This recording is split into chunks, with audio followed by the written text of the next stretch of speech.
Hello, and welcome to class. Welcome to another Spindle TV exclusive class. How's everybody doing tonight? Mr. Keith Kessler, Alan Lee, how you doing, buds? How you guys doing? We got JR with us tonight. How are you doing, JR? Frozen, man, frozen. Oh, yeah, I could imagine. Tonight is a lesson on furniture making. It's going to be kind of a beginning project on our that will kind of get added to our furniture building series. And we're going to talk about the project. We're going to talk about wood movement, real furniture rules that woodworkers live by. How are you doing, Mr. Murphy? How are you doing? Thanks for popping in. We're going to really go through this project. We'll have shortly after this, you'll have a file that you can download with some notes and stuff like that, some good stuff in a PDF for you with a nice, cool project for this shoe rack. And we are, that's going to be pretty cool. So you are looking at a grandpa. I got the news the other night that we're having a baby. My old daughter is, and I'll be a grandpa here in about 9 months. Congratulations. Thank you. I definitely going to be building some furniture, some cribs coming up, some busy boards. I got a list of, let's see, she sent me some text messages tonight with some pictures of the nursery. They're kind of already started working on cleaning up the room. And one of the messages says, once we know the gender, maybe you can make us a name board for their room on the CNC. So there's already a list of things going. So pretty cool stuff. But yeah, that's going to be exciting. So tonight, it's funny. I told her, I showed her the class topic on the shoe rack, and she said, "Whoa, that's cool. They'll need that when they have big kid shoes in like 4 years." That was her reply to tonight's class. But thanks, Keith, and everyone. All right, so let's get over to our computer screen and see what we got going on for tonight. Show you. Let me see here. It would help if I moved this over to this screen. And minimize all of that. Where's my video screen? Share. All right, who else has popped in here? We've got Kevin popped in. How you doing, Mr. Kevin? Doing well, looks like. Awesome. Kool-Aid and Ronnie Ferrier. Ron, what's happening, buddy? Let's see here. Everybody's hanging out in the chat. Very cool. Okay, so here is a SketchUp drawing of this shoe rack that we are going to be working on tonight. I took the time to kind of draw it up, kind of create a little bit of an exploded view of the different parts and everything. We're going to talk about, we are going to talk about our wood movement. We're going to talk about joinery on the CNC. And tonight it's not about, speed or It's you know, how we can knock things out on the CNC. It's about, you know, doing things correctly, so it lasts, right? So it becomes, a CNC will, um,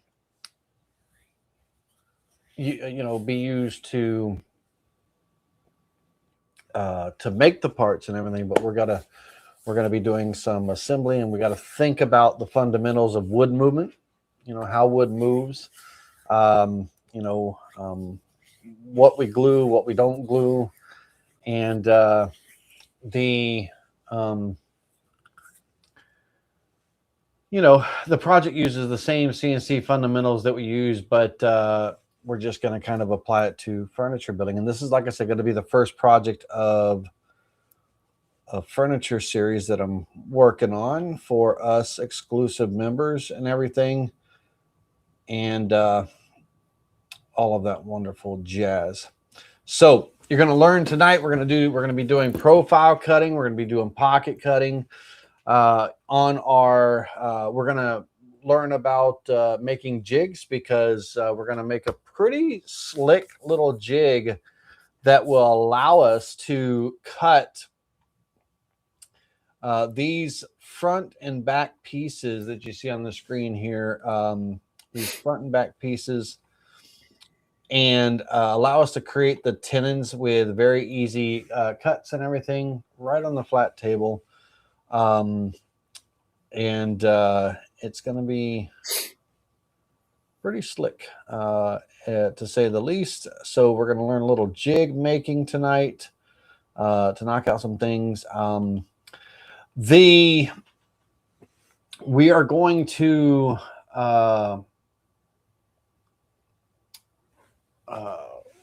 talk about, structural integrity, grain direction. We are going to be definitely talking about wood movement and all wood. The wood movement is going to kind of, make the decisions on how we go. But this project is going to be 39 inches tall. I ended up changing the width and the height. So the total width of this project is going to be about 11 7/8 wide. And it's going to be about 1 foot, 12 inches deep. 12 inches deep. So 39 inches tall. 39 inches tall, 12 inches deep, and then about 11 7/8, I believe. 11, I think I just said 11 7/8 wide. Yep. And so on the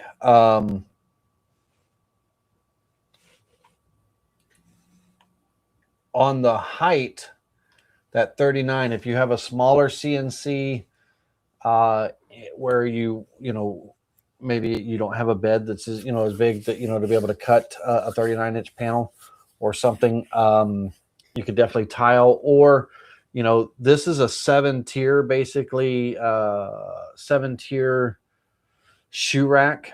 You could literally make it a 3-tier, 4-tier, 5-tier. It could be whatever you want, right? It could be a small piece or a large piece.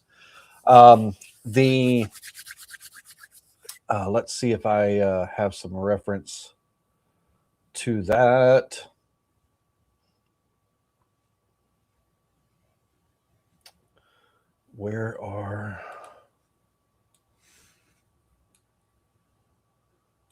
Give me just a moment. Where's my view?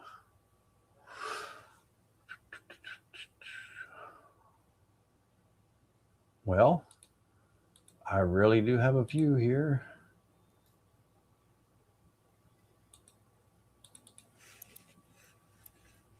Yeah, there we go. So literally, we could make it a 3-tier, 4-tier, 5-tier, 6-tier kind of rack, whatever size, fits your, space in general and things like that. So very versatile, very, very adjustable. It doesn't have to be, it's not written in stone. Let's see here. we're going to be talking about, vertical storage and why it works. Basically, the vertical storage is going to provide us a small footprint. Like I said, 12 inches wide, 11 and 7/8 inches. I'm sorry, 12 inches deep, 11 to 7/8 inches wide, 39 inches tall, or however tall you saw the different tiers and however tall you need it or want it. But the vertical storage, it gives us that small footprint, and then our load gravity. With our grain, we want to make sure that our side panels, the grain is going to be running vertically. We'll talk about that in just a moment. But for strength and everything, and I think you're going to enjoy it. So, with that being said, let's talk about our wood choices. So, on this one, we're going to go solid wood for the side panels and for the shelves. Now, for the shelves, you could do plywood panels, because literally they're going to be floating. They're going to be floating inside of the side panels, inside the grooves of the side panels. And technically, we're going against the grain, so that would be a dado. So inside the dados, the shelf's going to be floating. To allow for wood movement and all. On the front and back ends, it's going to be sitting in there as well. So that would hide the end grain of, if you wanted to use a plywood panel or something for your shelves. But I'm going in here, the lesson that I'm teaching on this is solid wood all the way through. So for all the shelf boards, sideboards, and our front and back pieces. But you could absolutely incorporate some plywood into that as well. We are going to go 3/4 of an inch thick for a little bit. It's going to feel a little bit stronger on the side panels, 3/4 of an inch thick, and on the shelf boards, 3/4 of an inch. And then we're going to go 1.25 inches on the front and back parts. We'll talk about that more in just a moment. And that's going to give us a real nice solid piece, for shoes don't weigh that much, but you have different shoes, and we'll talk about adjusting the design. Like if you wear boots and you need taller spacing in between the shelf locations for boots and things like that. Totally, it's totally adjustable, and design wise, you can really you can have right now these shelves from, let's say, we'll go with the higher part on the front here. So basically from the top of one to the bottom of the other, it would help if I do this. We're about 4 3/8 inches of spacing and everything. And so of course, if you're wearing cowboy boots or something like that, you're going to need something a little bit tall, a little bit spaced. So we can, all that's in design. All those adjustments and things can be made. We'll show how we make and draw out these parts.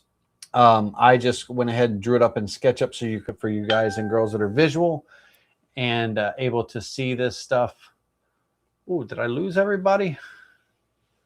Frozen, CNC, Kevin Kuhn. So hopefully I didn't lose y'all.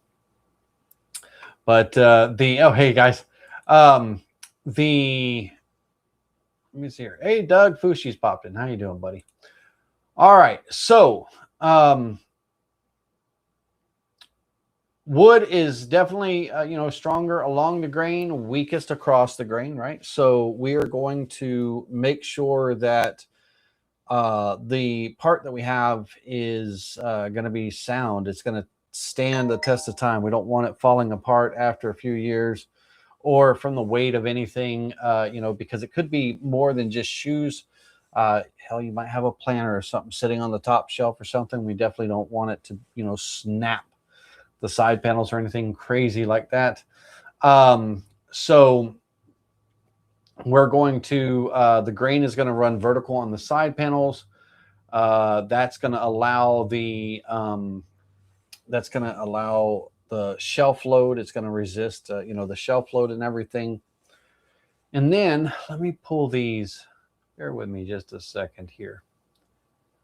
Give me just a moment. Give me just a moment.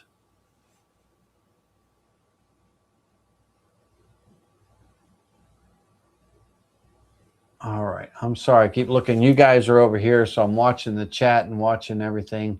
You're here on the camera. I'm looking at you right there, but you're also over here on the right.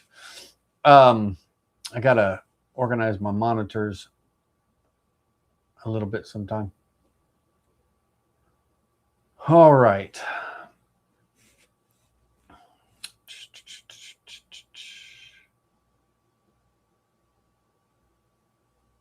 On this,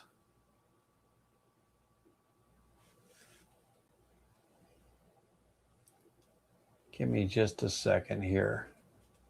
I want to do something a little bit differently. I'm going to stop sharing the screen for a second. I'm going to share a different window, which is going to be the screen, but I want to,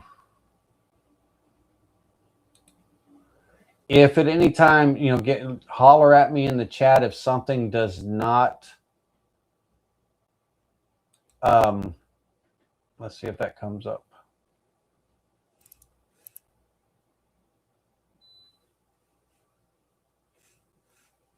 Good, y'all can see that. If I pop something up now and something doesn't show up or something, you guys yell at me in the chat for sure, and that way I can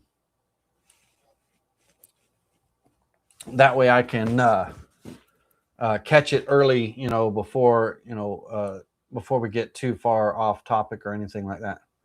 Oops. Okay. All right, so let's see here. We are going to solid wood for our panels. We are going to glue up the panels kind of thing that, you know, in this particular project. So we're going to do solid wood panels. We're going to make sure that on our side panels, again, that the grain is going to be running vertical. And on our shelf boards, the grain is going to be running front to back. So on the shelf boards and everything, the grain is going to be running front to back. Now, when we get wood movement, the wood we're going to stick with just kind of relatively easy numbers and everything like that. But wood movement generally happens tangentially across the grain. The width of the board tends to move the most seasonally, and it really comes down to, you know, humidity, high humidity areas, low dry humidity, and things like that. Those different seasonal changes. We're gonna round up, but it's not really going to be this much movement over time. But we're going to say that you want to give yourself a little bit of room for movement, but let's assume we'll just stick with some easy numbers here that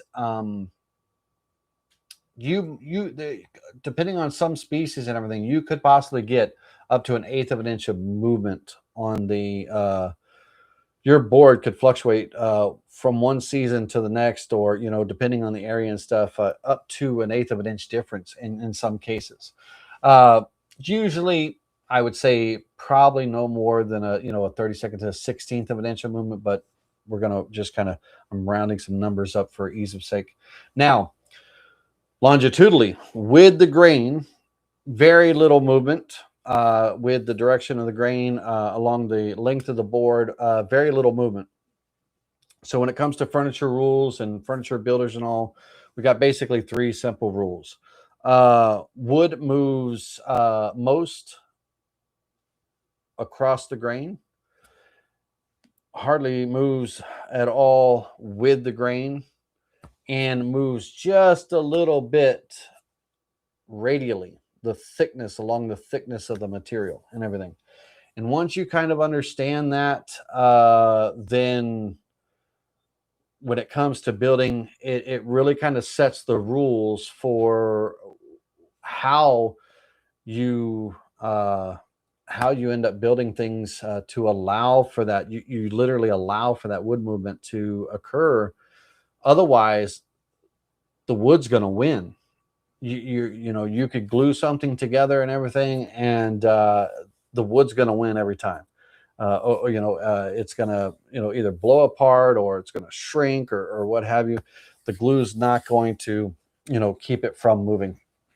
And so with our grooves and everything that we're going to have in the shelf boards and all, they're going to basically, the shelves themselves, they're going to have a nice fit, but they're going to be considered floating in those grooves and everything. We're going to have a nice fit radially on the width of our dados, but the shelves themselves are going to be a 1/16 of an inch light, across the grain on the width of the board. That'll give us about a 32nd on each side of movement, for growth. So a total of about a 1/16 of an inch. And the front to back, we're going to be fairly good on our size. We're going to have very little movement there. So we're going to kind of have not an overly tight fit, but, a good fit. And if we did glue the project together in anywhere, we would put maybe up to an inch and a half of glue in the middle of the boards to allow the boards to still be able to move inside those grooves. So again, they're going to be considered floating. What we want is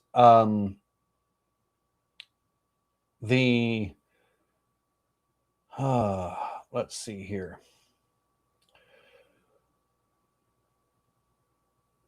The correct, what do I want here? I made little notes.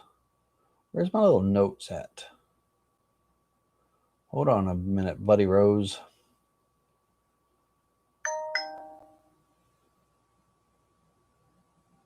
There we go. I found my notes.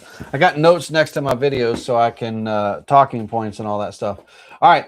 Before we get into the design, before we get into Vectric, before we get into anything, let's talk about let me get out of this and let me pull up this exploded view.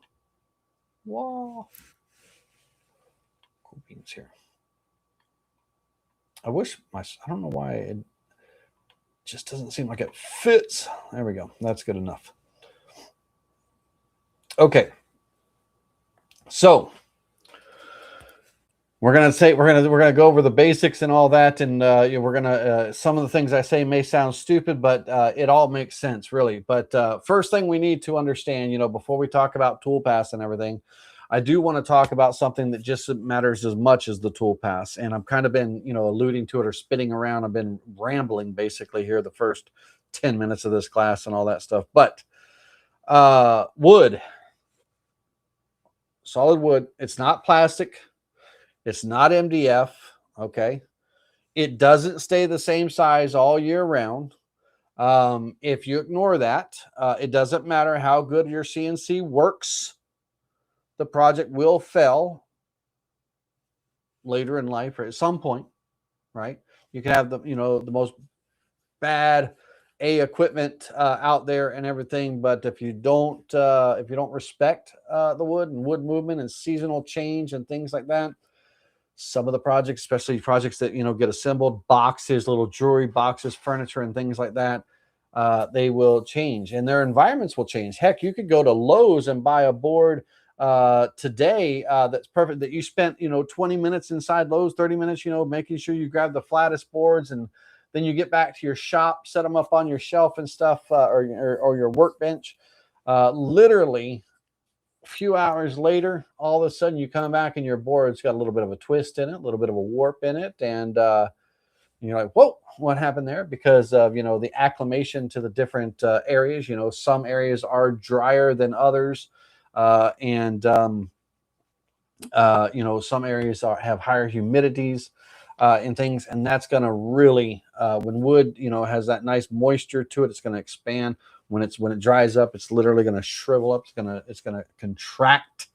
Expansion and contraction is a thing, and so basically, To reiterate one last time, wood does not really move along the grain very much. Wood mostly moves across the grain and very little movement with the thickness, so the thickness of your board or material and everything.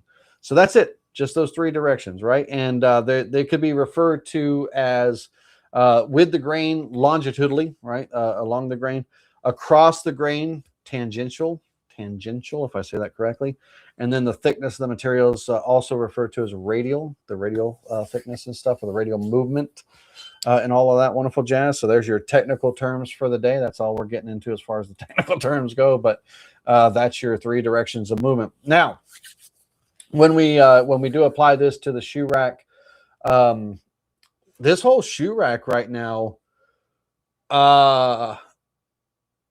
the wooden dowels, we're going to be using 3/8 inch dowels, contrasting wood. I think a really nice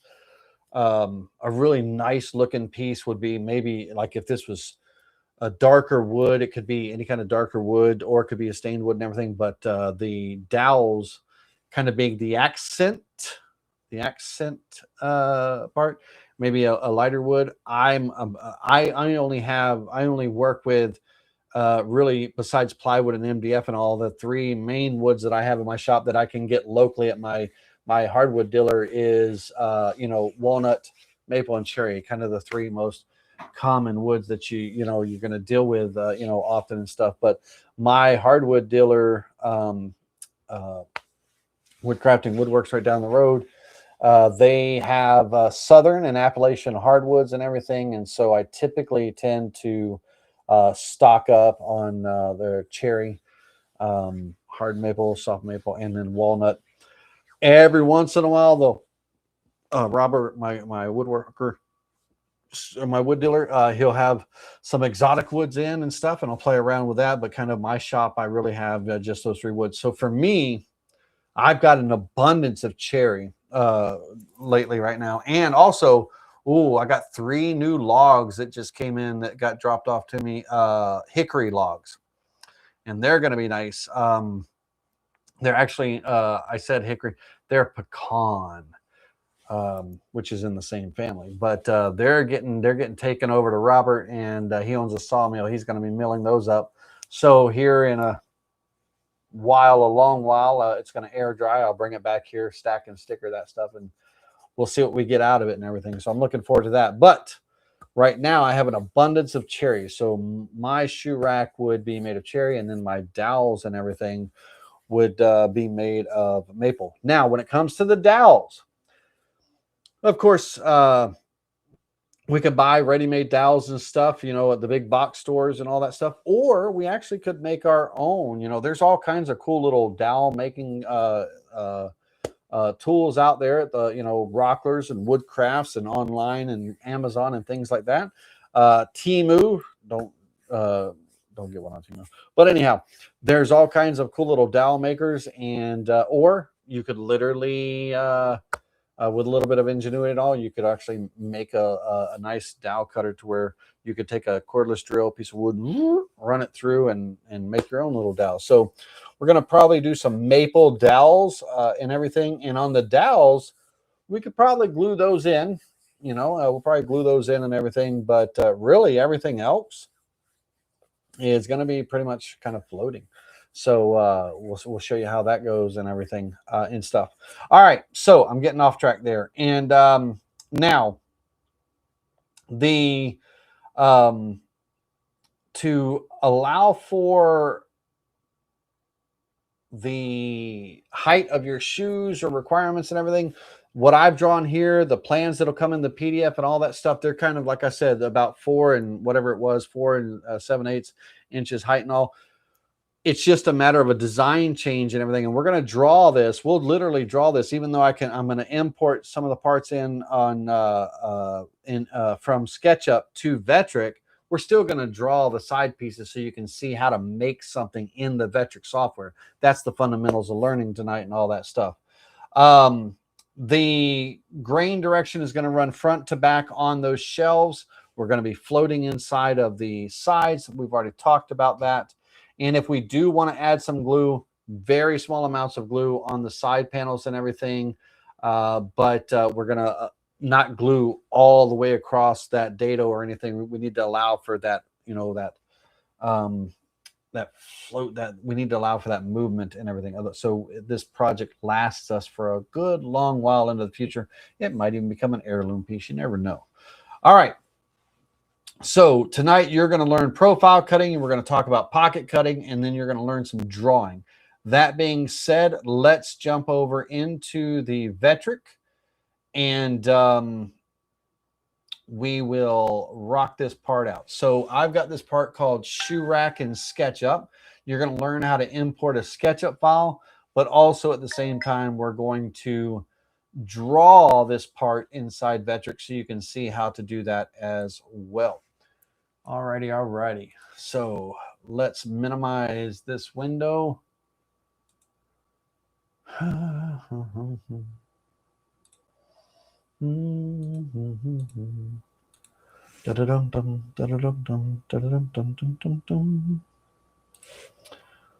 Alrighty. All right, today's setup. We are going to be gluing panels together.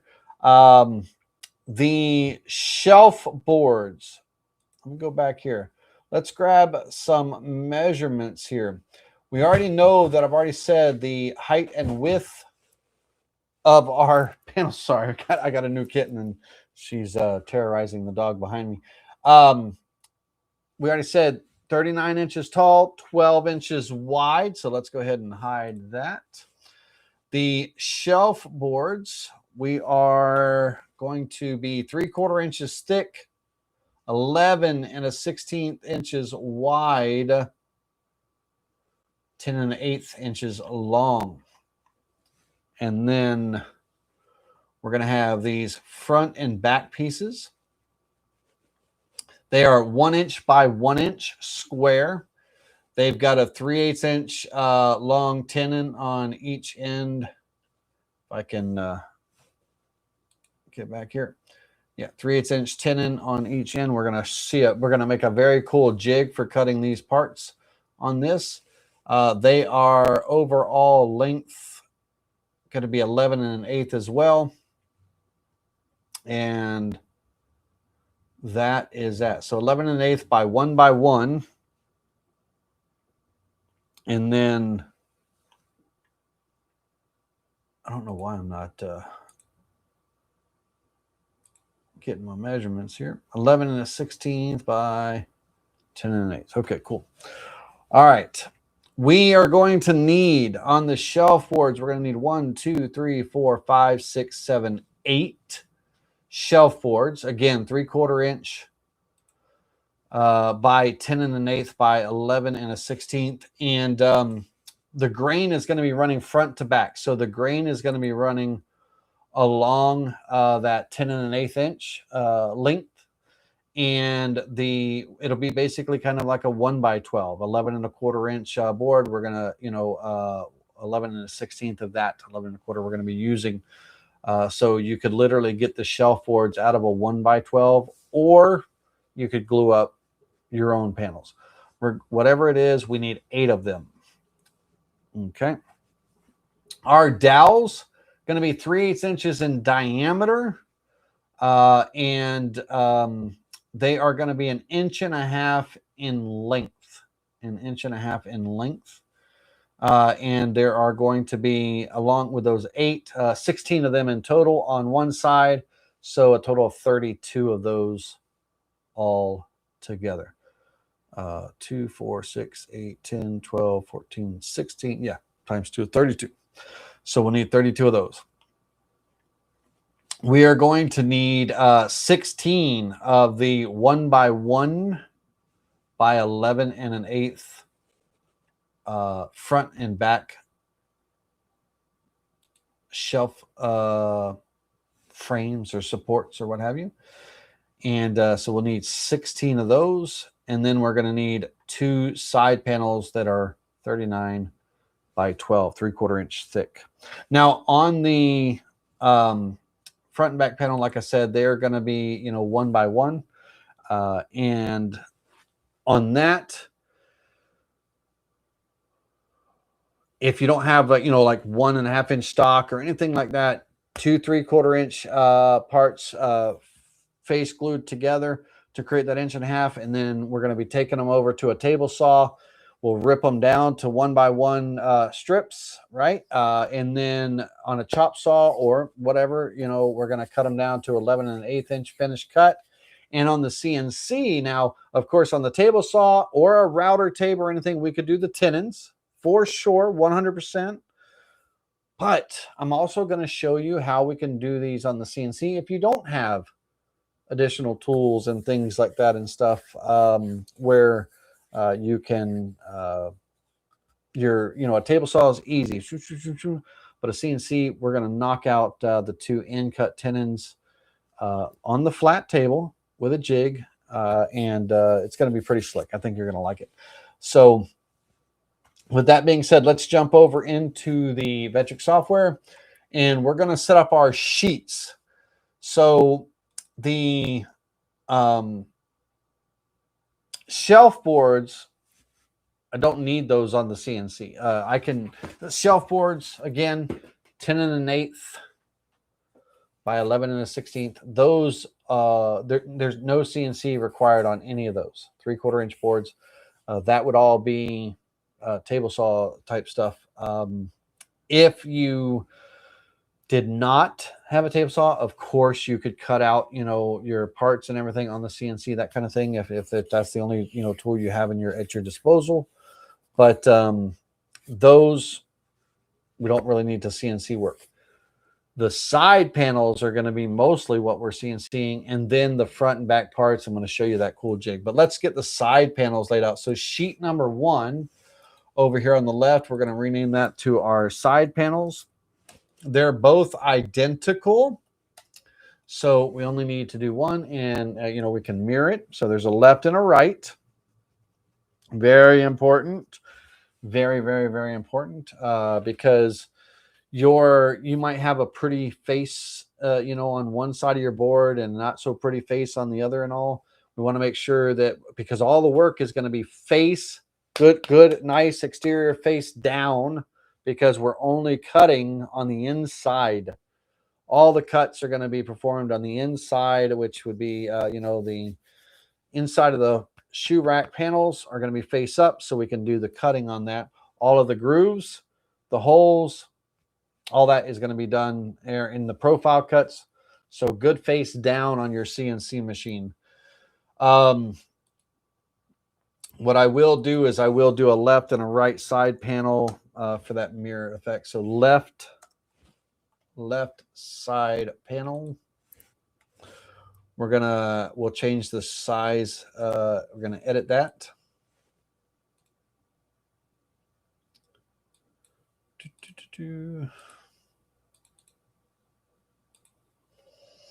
All right, so now this one is more than a 1 by 12, which would be 11 1/4.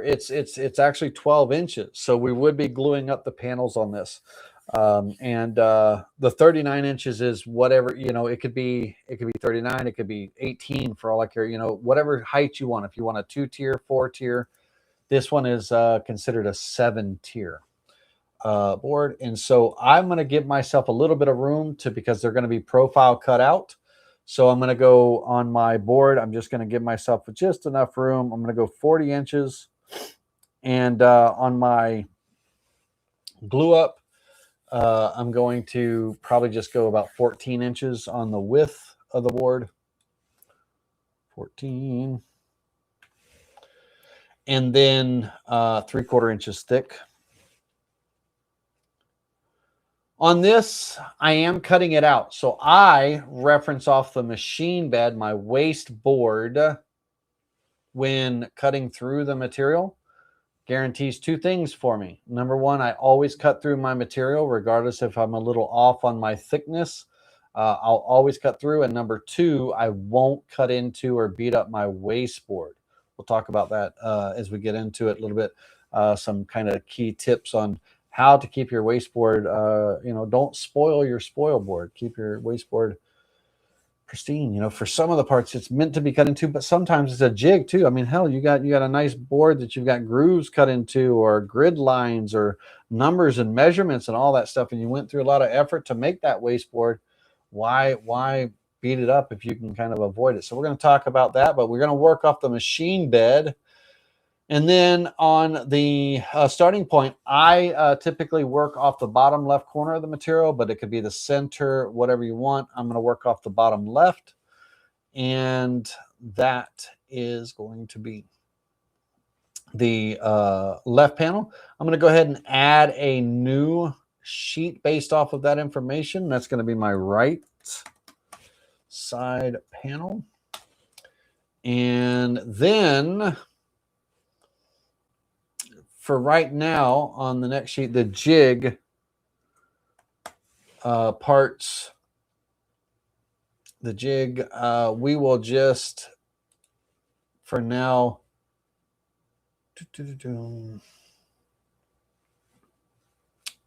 I'm just gonna, for right now, we'll set up a part that's 16 by 16, just for right now, 16 by 16 square, and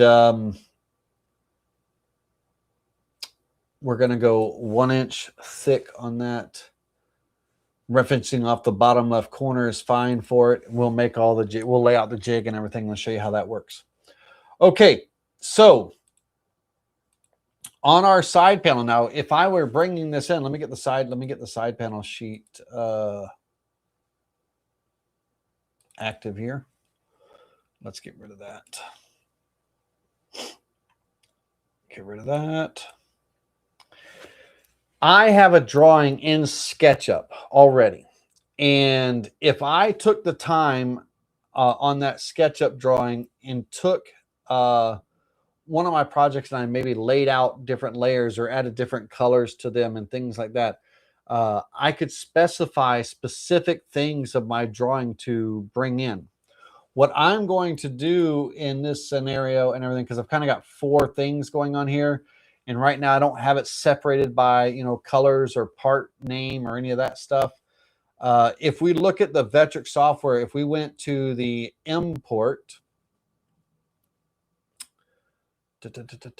file import,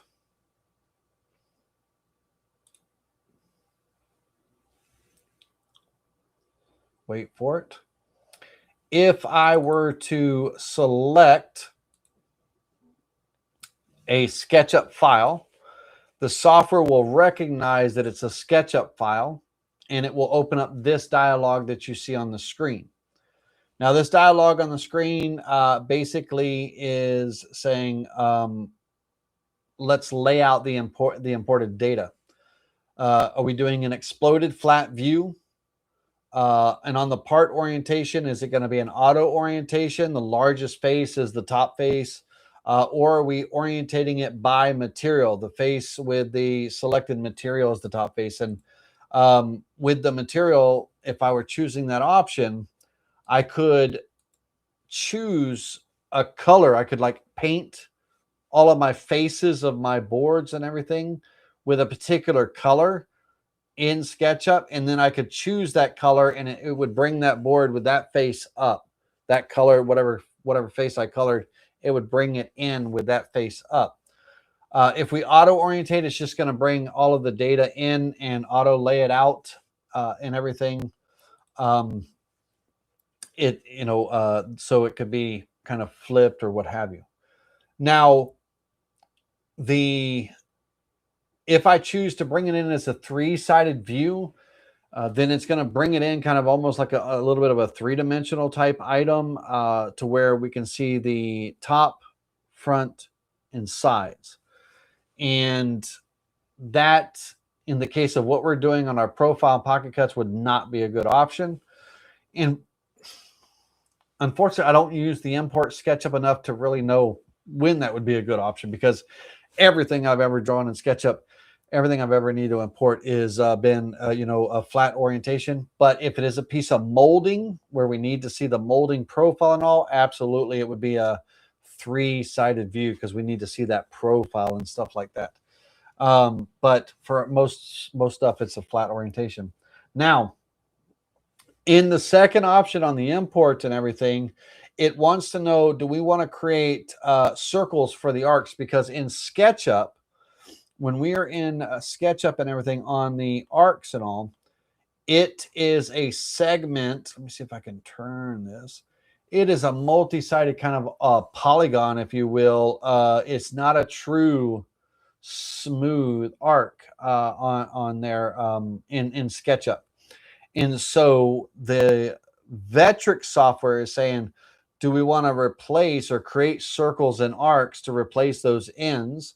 So for those polygons, absolutely should always have create circles for the polygons checked. I really think that's a vital thing. So you get that nice smooth arc and everything.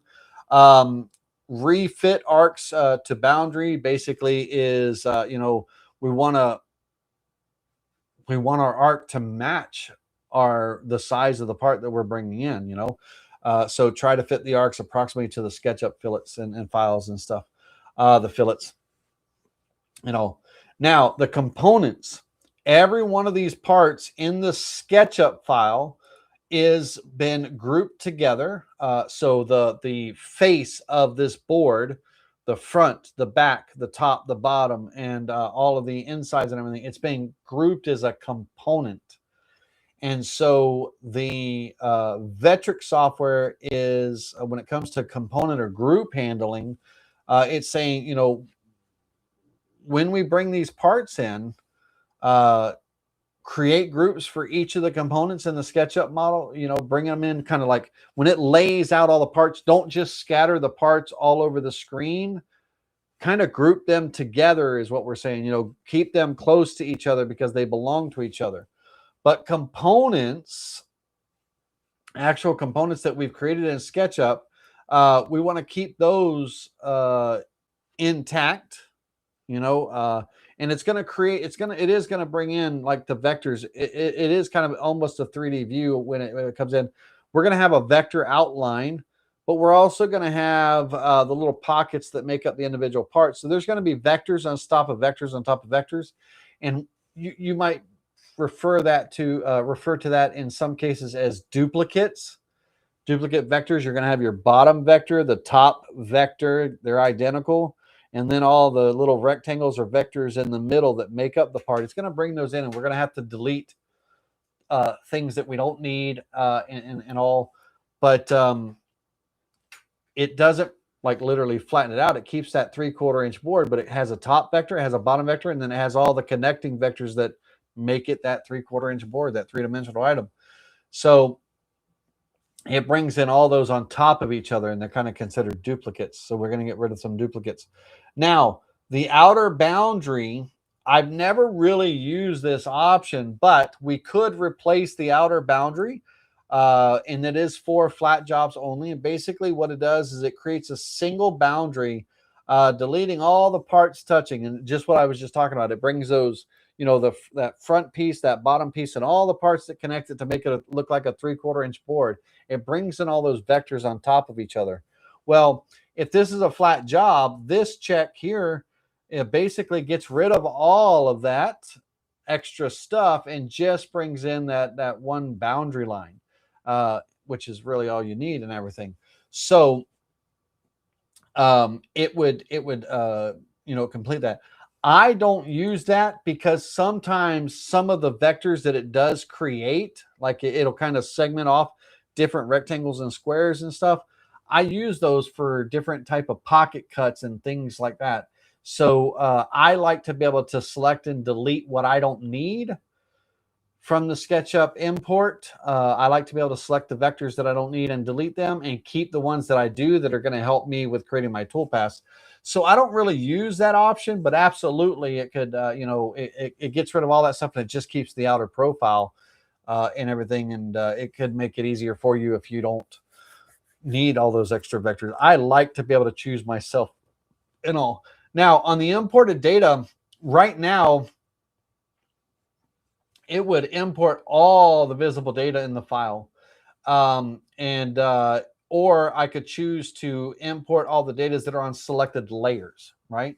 And it would only import, all of those layers. Well, I have all 4 of those views on there. So, I mean, there's like 240 parts right now because they're all on layer 1.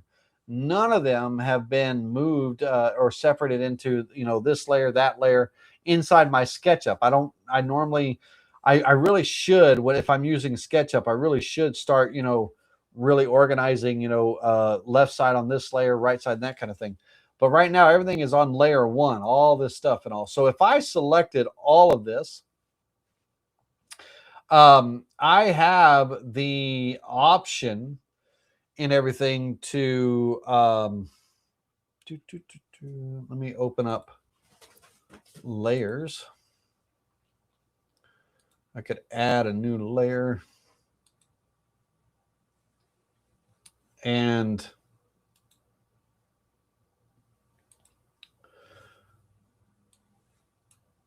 I could assign it layer 1.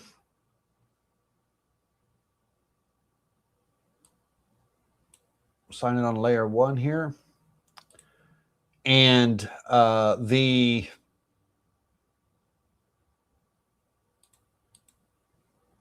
me hide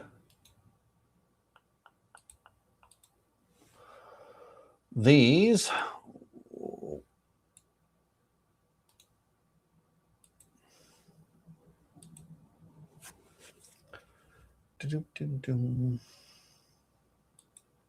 And if I save this, at this point, I should have 2 sides, 8 shelves. So that's 10 parts right there. 32 dowels. So that's 42 parts. And then 16 front and backs. So that should be 58 parts, I believe, if I did my math right.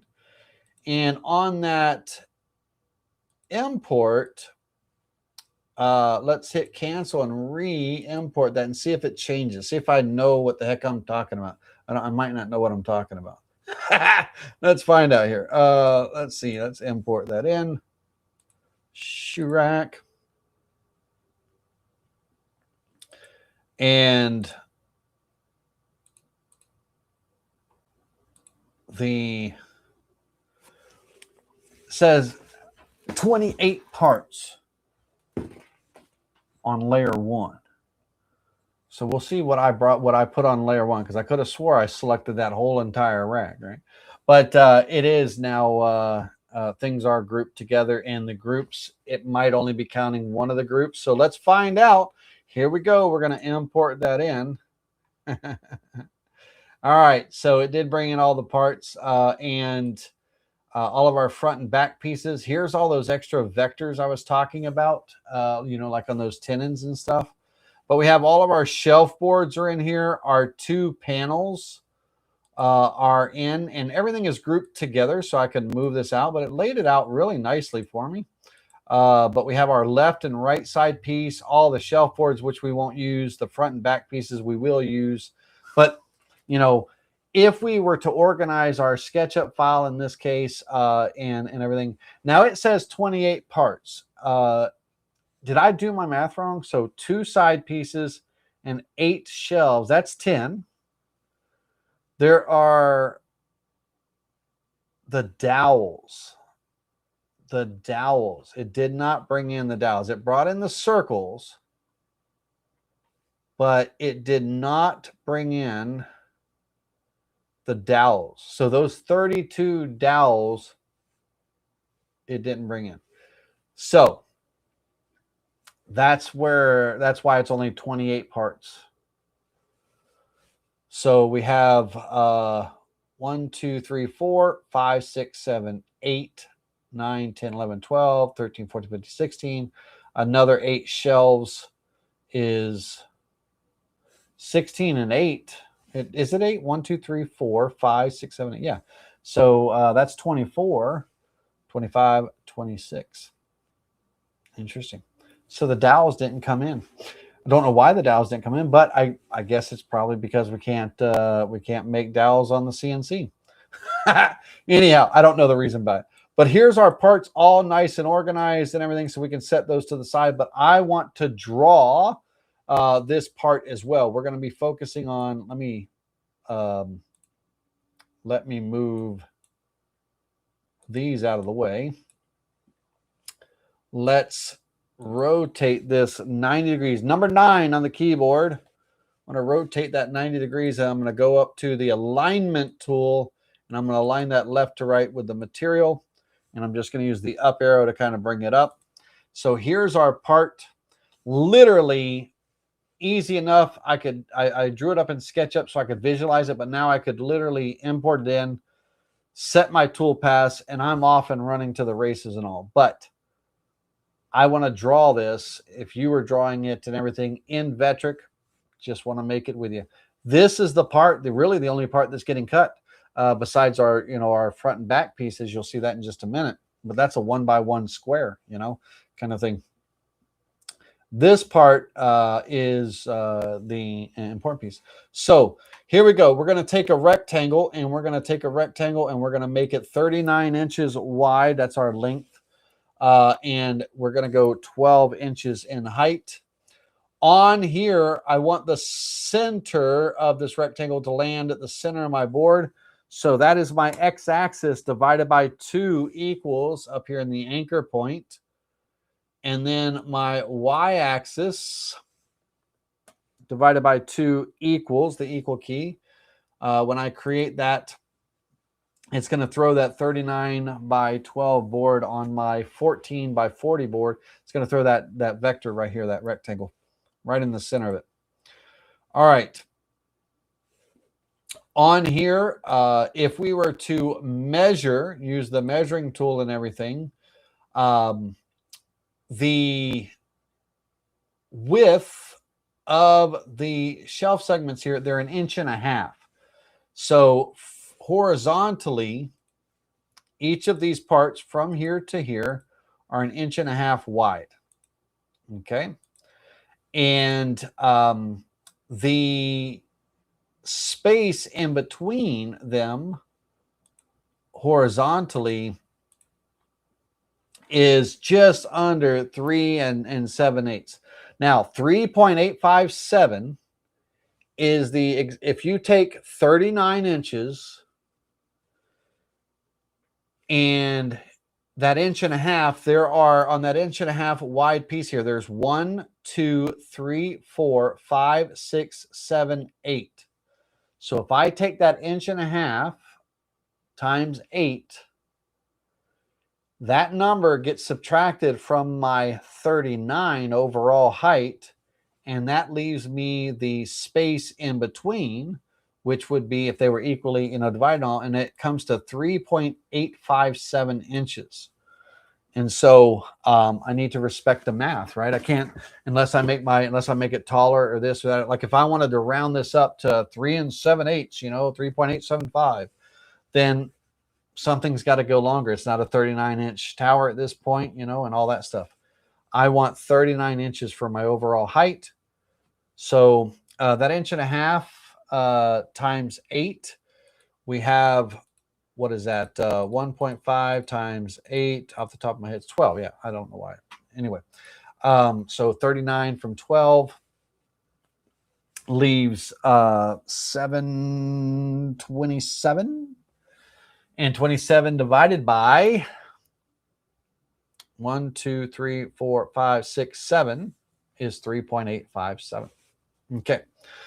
All right, ladies and gentlemen. So that's going to be our parts here. Now, from the very tip top, vertically, to the back of this area here.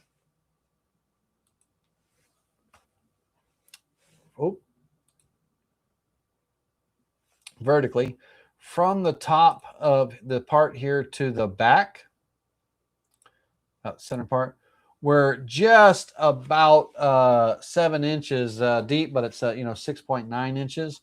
And if I go to the flats, we'll talk about these links here in just a second. But from flat too flat before the arcs start. We're just under 4 7/16 inches tall. When the arcs get added and everything, that's going to create our size here. The whole point of this is from the back of this to the bottom of the arc here. I wanted roughly, just about 5 inches in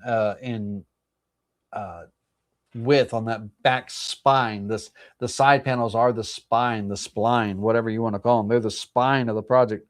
They're the structural integrity of this project and all. And I want 5 inches on that back width and all.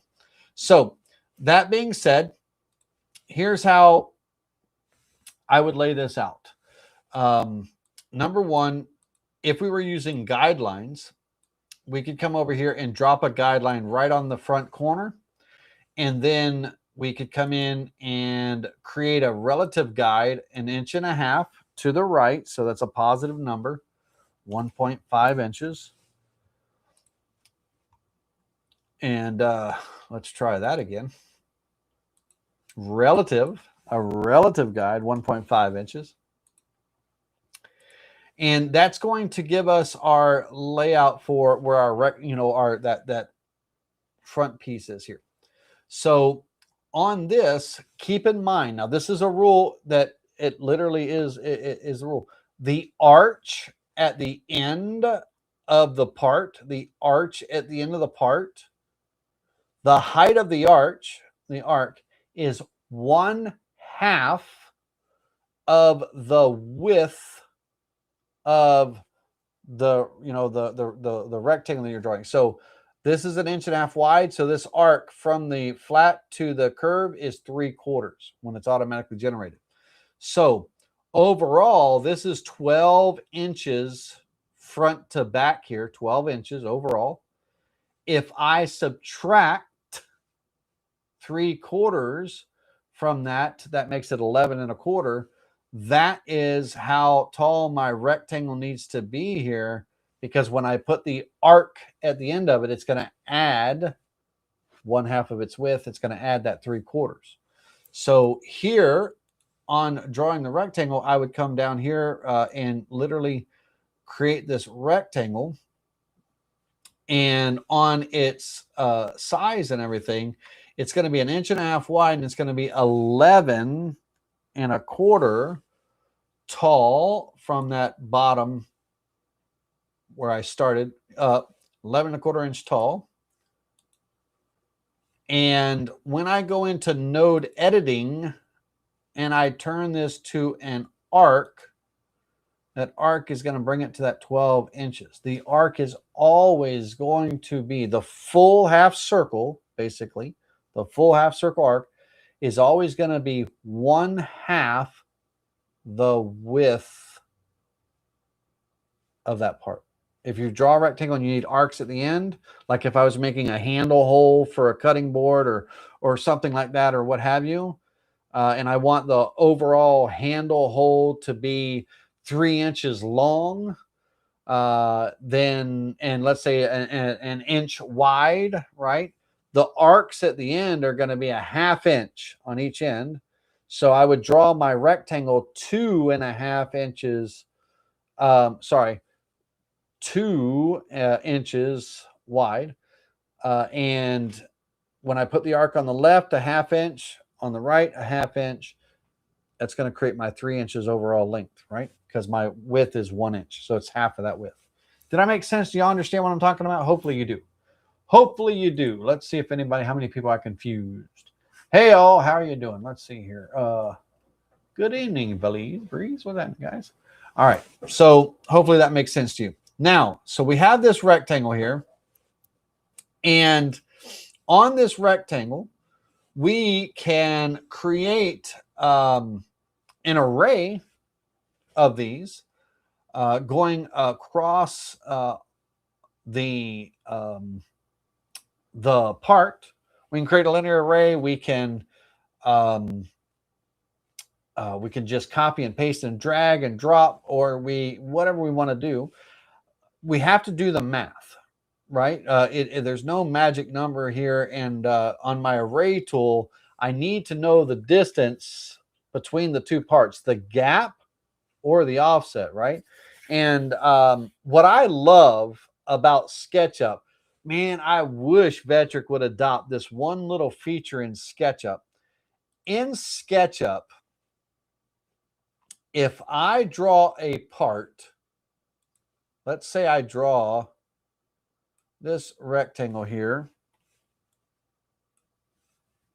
and I'm going to click that G for group.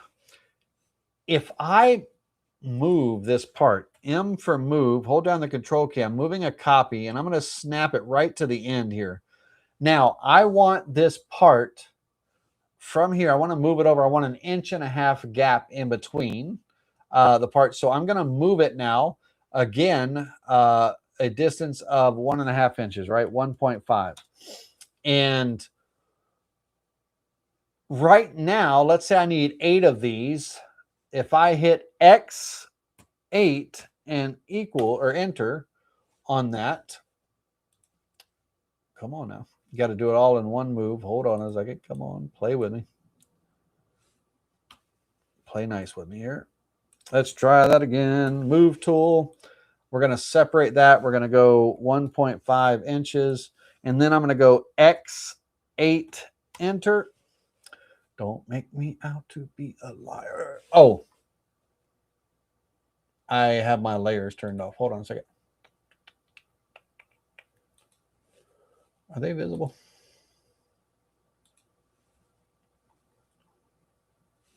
Why are you not playing right? I'm trying to show them something.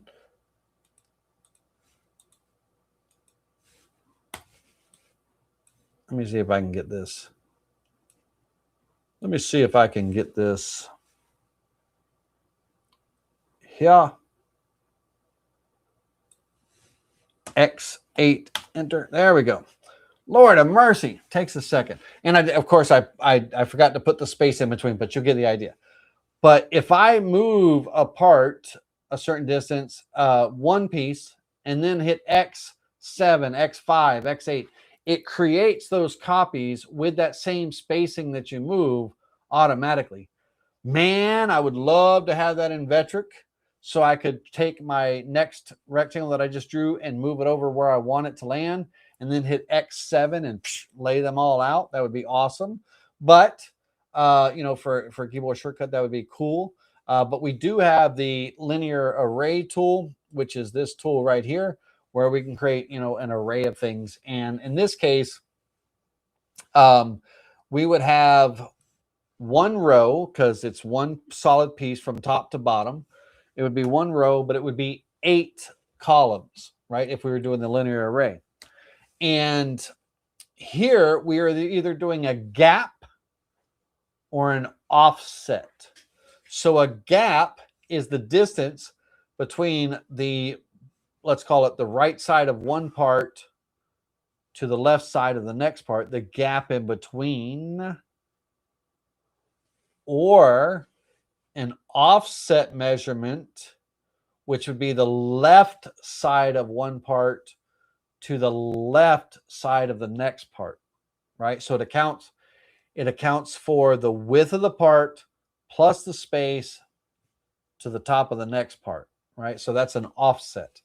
A gap is the space between the bottom of one part and the top of the next, or left to right, you know, left to one side to the top of the next, whatever direction you're going. And so in this case, it would be a gap. Okay. So on the gap, there is no up and down on the y-axis. It's only left and right. So 0 gap on the y-axis and 3.857 on the x create, and it will create those parts. Okay, those 8 parts. There we go.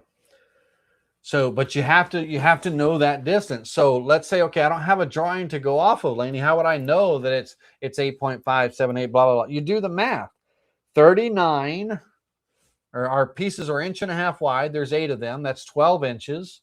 39 minus 12, right, is 27, divided by the space in between, which there's 7 spaces in between. So divided by 7 comes to 3.857, right? So that's, you just do the math. Okay. All right. So now that being said, so that's that part right there. Now I am going to create another rectangle. And on this rectangle, I'm just going to go across everything here like this, across everything. And I'd like it to be 5 inches or whatever it comes to and things like that. There's no set distance. On this one, my measurement ended up being 5.0495, you know, right, to that arch. Really doesn't matter. Let's say I want it to be 5 inches. So over here, we're going to go 39 inches long or wide, or the width number, 5 inches on the height from that bottom corner. And that's going to be that. And that 5 inches represents the arc, the bottom of the arc. That 5 inches is to there, okay, to that point. Now, what that leaves is, you know, this area here. And I really shouldn't have drawn the rectangle here. I should have drawn the rectangle. Let me move it up to the top here. And I should have a guideline down here. So I'm going to bring a guideline down to here, and I'm going to make a guideline 5 inches up, a relative guide 5 inches. That is where this rectangle from the tip here back, that's, oops, hold on. Let me get in the right spot. That technically is what I need to draw, because I have to, you know, I got to create this arc, if you will. Well, on this arc that's happening here, remember the arc is going to, when it creates that arc, it's going to be half of the width, right? So I want to resize this rectangle. I'm going to go into the resize tool, the select object size, and I want this corner to stay right where it is. I don't want to size where it shrinks both ends in. So if I have this set to the middle on the anchor, if I resize this, it's going to keep the middle locked in. It's going to change both ends. It's going to make them bigger or smaller depending on what I'm doing. I don't want that. I want this corner to stay right where it is, and I want to either reduce or increase the size from that point. So I need to anchor, lock in. It could be either one, the front, the left or right, doesn't matter. It's that top part. I need to anchor that. Let me make sure somebody's not trying to text my attention real quick from the group or something like that. Hold on a second. Okay, no. I'm teaching a live class right now. I won't be able to get to you for a little bit longer. Okay, I need that staying anchored. And what I want to do, if I have this rectangle selected, it's 7 inches, right? It's 7 inches. But I need to subtract that arch distance. Okay, we already know if I measure horizontally from here to here, that we are at 3.857. We know that, we established that earlier, and also, you know, here because of the math, right? That number, if I come in on my size tool here, I'm just going to select this, and I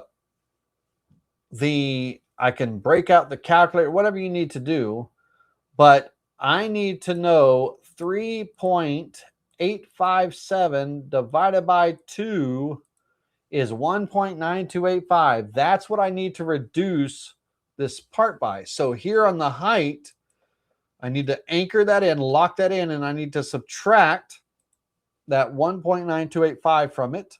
So 7 minus 1.9285. And that's my number. Hit that equal key. And when I apply this, it's going to change that size here. Now,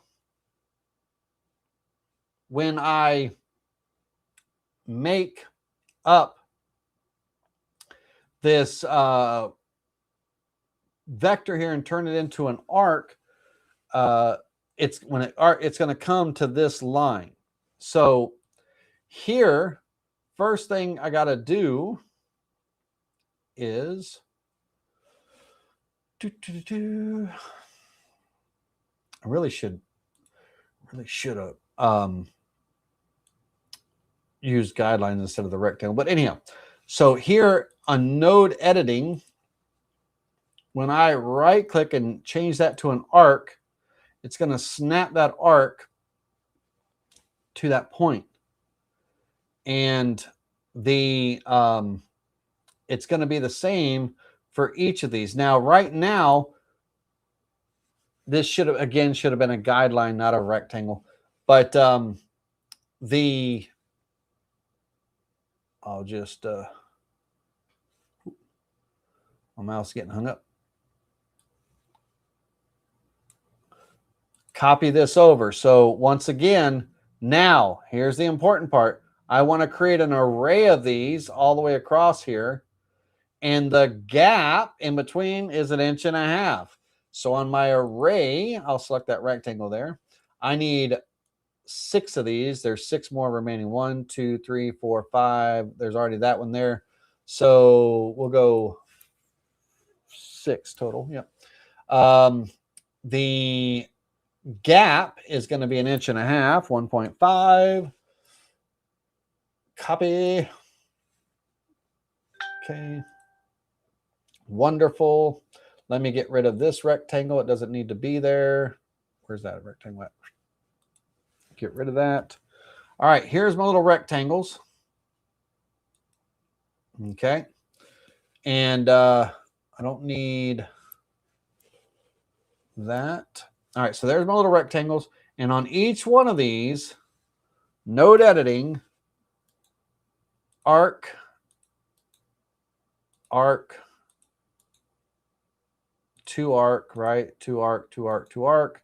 Never put your mouse on the, oops, don't do that. It's a Bezier curve.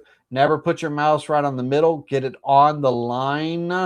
Don't put it in the middle because the line is actually a middle point and it throws it off. Get on the line. It needs to know that you want the line to be an arc and not the center. So to arc. Okay. And now that I have that and everything, I need to kind of start doing a little bit of snipping, trimming, or what have you to create the part. So I'm going to turn off the guidelines. There's a button right here in the top right corner of the top left corner of the ruler to turn those guidelines on and off. I no longer need that measurement there and everything. And I actually missed that whole one right there. Let me get that snapped into place. On here, you can either take your scissors.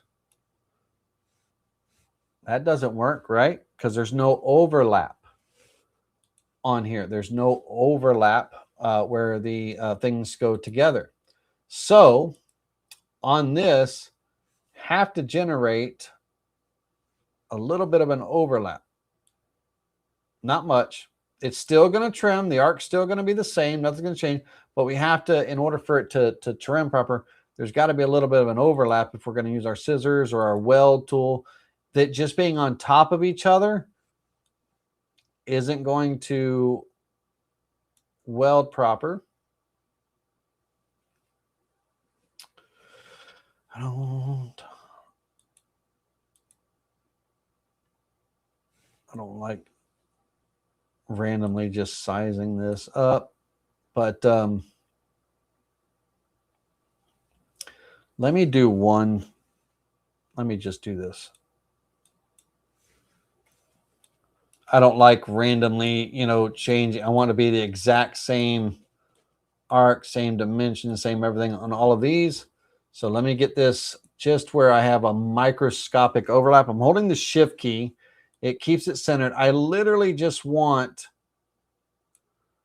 just an unmeasurable overlap in this sense. I don't want to stretch out too much because that changes my arc here. So if I were to go to node editing and turn this back into a line, right? And then back to an arc, node editing, after I've sized and got my little bit of an overlap going on there, right? That stretching that I just did, it stretches it. We don't want to stretch it, and all that. So my array tool, I need 7 of these, 1.5 inches apart. I need to create that array. Now I can come in with the scissors and, stop. I can come in with the scissors. Don't be a pain in the butt now. I'm telling you, it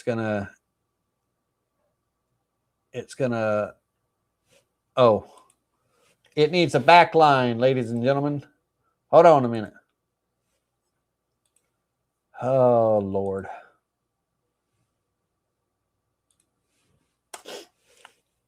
When I come in and, take these scissors and trim it away, right? Get rid of all these lines. It needs that back line. And watch what you're doing there, Haas. I'm talking to myself. Got to make sure that that I don't make my arc disappear. So this line is what goes away here. Oh man, Vetric is killing me tonight. Vetric is killing me tonight. Oddly enough,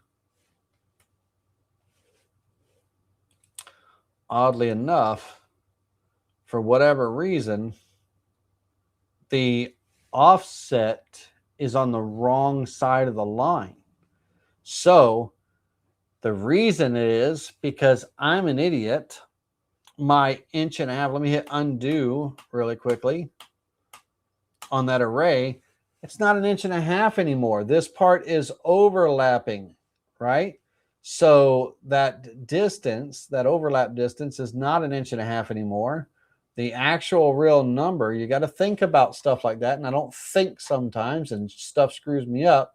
But that distance from the overlap to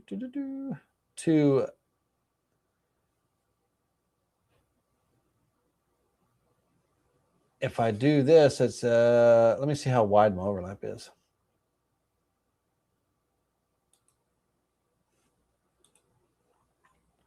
Oh my gosh, my overlap, this is my 0.0015.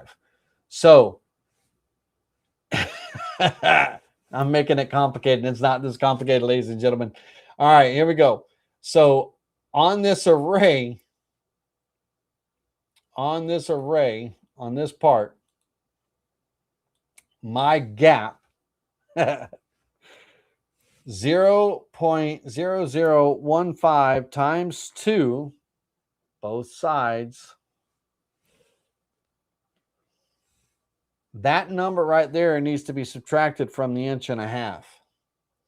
So when I hit equals, that 1.497 is my overlay. So let's go ahead and create that. And now all of my parts should be overlapped. So this way, when I come in here proper, put my line back there with my scissors, and I run my scissors across these back lines, Everything should stay and not get rid of. All right. And then when I run my scissors over these top lines, everything should stay and not go away. Got to do the math. You got to think about what changes. If that rectangle was exactly the right size of this, then it would be 1.5 inches because that's how wide they are. But it overlapped. And it overlaps on both sides. So you gotta take that into account. All of that stuff. That's how we get screwed up sometimes when we don't mean to. Okay, now when I trimmed my part, when I trimmed the part,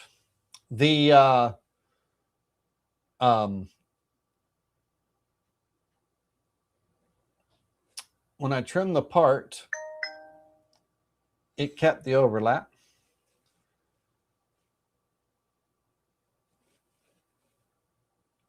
At the connection. And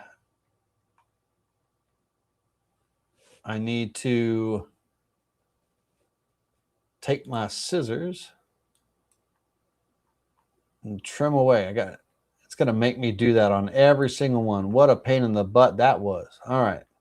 It's the inside line, ladies and gentlemen, and then the inside line. So make sure you're trimming away that extra line. It's a bit of an overlap. So left side on this one, right side on that one. Got to do that 16 times. Hang tight for a second. Man, that was a nightmare. Wasting so much time. We could be learning how to make this shelf. All right.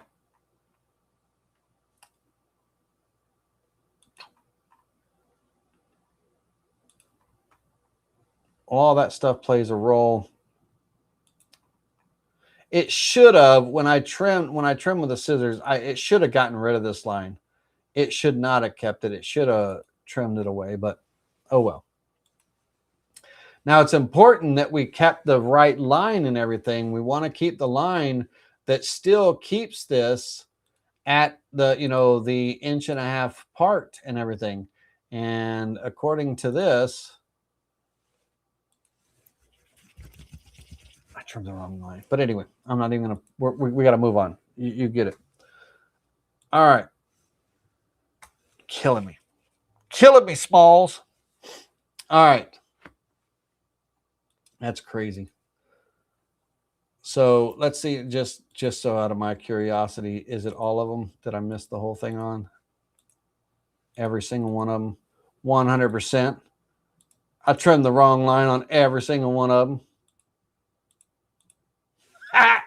What a freaking joke I am. Okay, so now on here,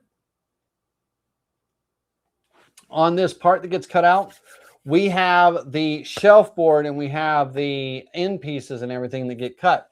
If we look at, let me get rid of these measurements here.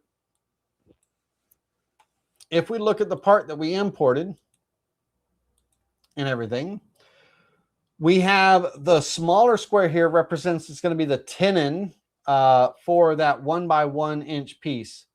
And then the wider part is actually going to be the shelf dado.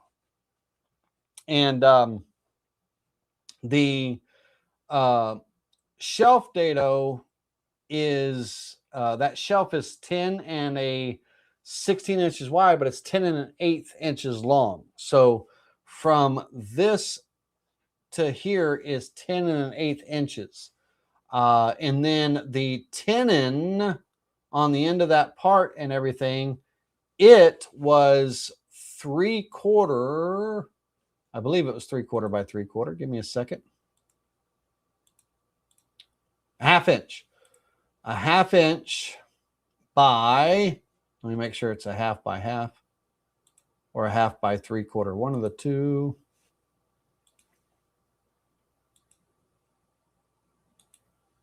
Yeah. 1/2 inch square.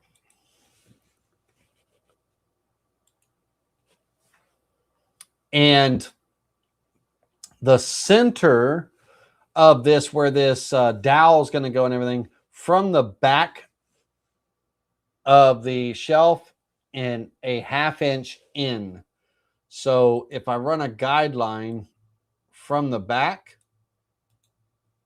we're going to create a relative guide, a 1/2 inch, 0.5 in the positive direction. And that's going to be that center line there. Okay. This circle is 3/8 of an inch in diameter. That's the dowel, 3/8 inch in a diameter. This little tenon here is 1/2 inch by 1/2 inch. And then the shelf board is 3/4. The shelf dado is 3/4 by 10 1/8. So knowing that, if I come here and create a guideline, if I was drawing this and everything, you would have some kind of sketchy. You got to, if you're making something, you got to have some kind of plan that you're working off, or some type of sketch or some type of size in your mind, and everything. So when you're drawing this, you're laying it out, right? Right now we're working off of a referenced image, but if you were creating this from scratch, you got to know your numbers. You got to, do the math and figure it out. We're working off of a referenced image, so we kind of know the numbers. So from here, we're creating that relative guide. All right, that's this intersection here, not this intersection, but this line represents the center of my tenon, if you will, on my back piece. So now on my 1.5 inches, 3/4, if I come in with a guideline and make a relative guide 3/4 of an inch over to the right, that represents my center line. All I have to do is draw one of these, folks. Array, copy the rest of them. Why draw what you can copy? I just got to make one and then copy the rest over. Okay. And to know my numbers, if I put a guideline, snap it to it.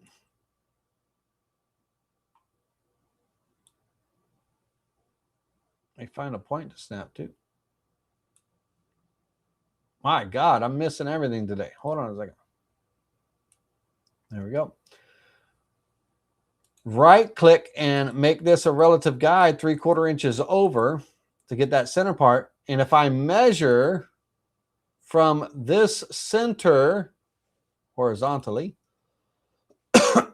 to this center, I have my number for when I do my array after I draw this one part and I array it over. That's my, that's a number. It's not my number. The number I need is going to be inside, but that's what I need to know. I need to know the distance between each, but that's not the right number. The right number is going to be at the end of the part. So let's draw the part first before I start showing you numbers. All right. So this part is going to be a 1 inch by 1 inch end caps. Those two end caps, they're 1 inch by 1 inch. And I'm just going to draw that out here. 1 by 1.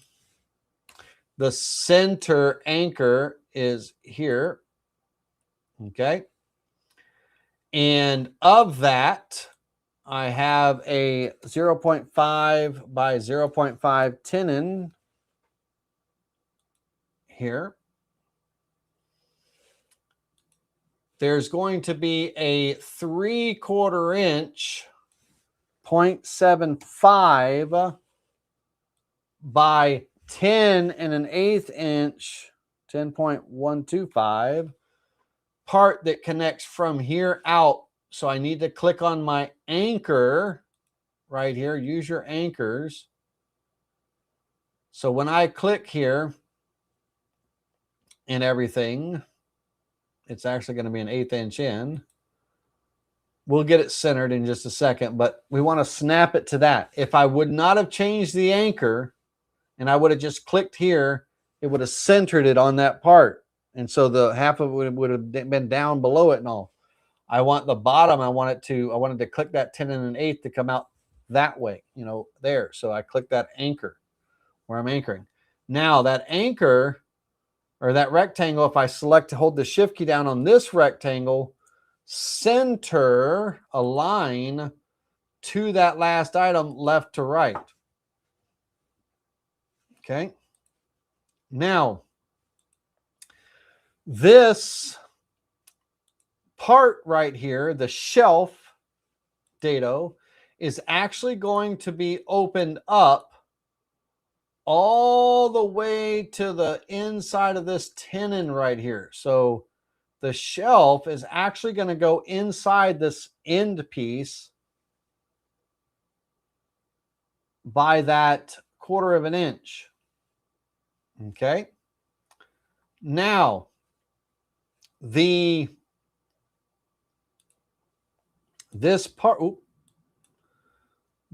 part right here, I'm centered on my board. I could try to flip this and align it to center, but it's not centered. It goes on the end of this piece right here. So all I'm going to do is hold down the control key. I'm going to grab it right here on the inside of this tenon, right here.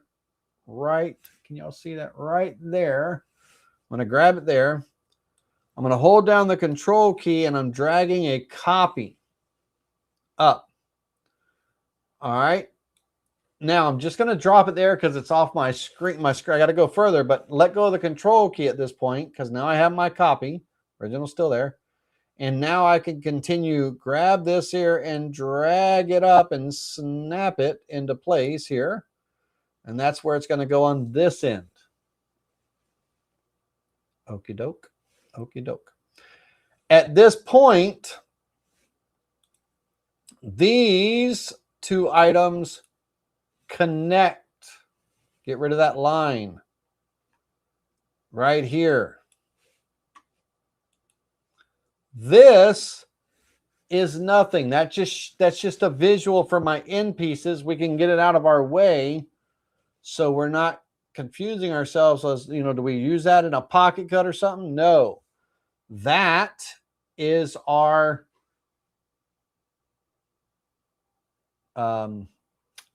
dado. Grooves go with the grain, dados go across the grain. Grooves and dados. Grooves are with the grain, dado goes across the grain. All right.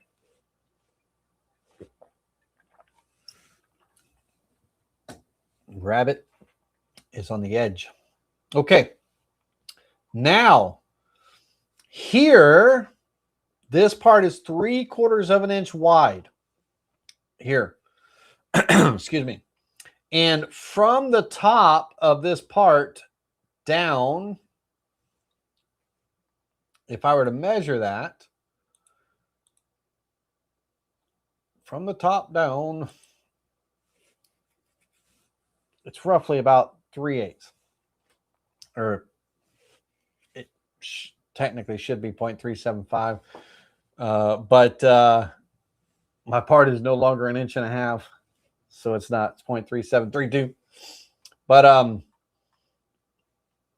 on the real part, which this is the real part, but you know, the distance from the left side to the dado is 375 on both ends, because doing the math, 1.5 inches minus 3/4 inches equals 3/4 inches divided by 2, left and right side, is 3/8 and 3/8. But because I trimmed the wrong line, I'm off on a few thousandths. All right. But that number right there, okay, that number, if I'm laying out this dado here, I'm going to delete this line. Delete that guide. I'm going to create a new one. 0.3732. Okay. Well, let's good. All right. Now I measure This represents the top of my next piece that goes right here. If I measure from the bottom of the one that we created to this guideline, that's my offset for my array, 4.607. And again, these would be a little bit more rounded numbers if I wouldn't have trimmed the wrong part, but I'm not going to go back and redraw this. When you get the files, you'll have all good numbers. So here on my array, I need 8 of these. 1, 2, 3, 4, 5, 6, 7, 8. So on my array, I need one column because it's one piece, 8 or one row, sorry, 8 columns. And the gap, which represents the bottom of one part to the top of the next, is going to be 4.607. 4.607. Copy. There are the rest of my grooves. Okay. So copy. Why draw each one of these when you can copy and lay them out and everything? And you just got to work with your numbers, take your measurements, do your math and all that. In this case, I'm not 1.5 inches. What if I wasn't 1.5 inches, and all wasn't right with the world? I've got to be centered on these for these shelves and everything. So I need to lay it out, measure, lay it out on what you work with what you got. That's what we're doing. We're working with what we got. All right. So now, excuse me, I can turn off those guides. Here's our parts. Now, there is a hole that gets drilled all the way through these pieces, 3/8 of an inch diameter. So 3/8, 0.375 here. And 3/8 centered on this rectangle here. Now, if I don't have that snapping point, which I don't, then use our guideline.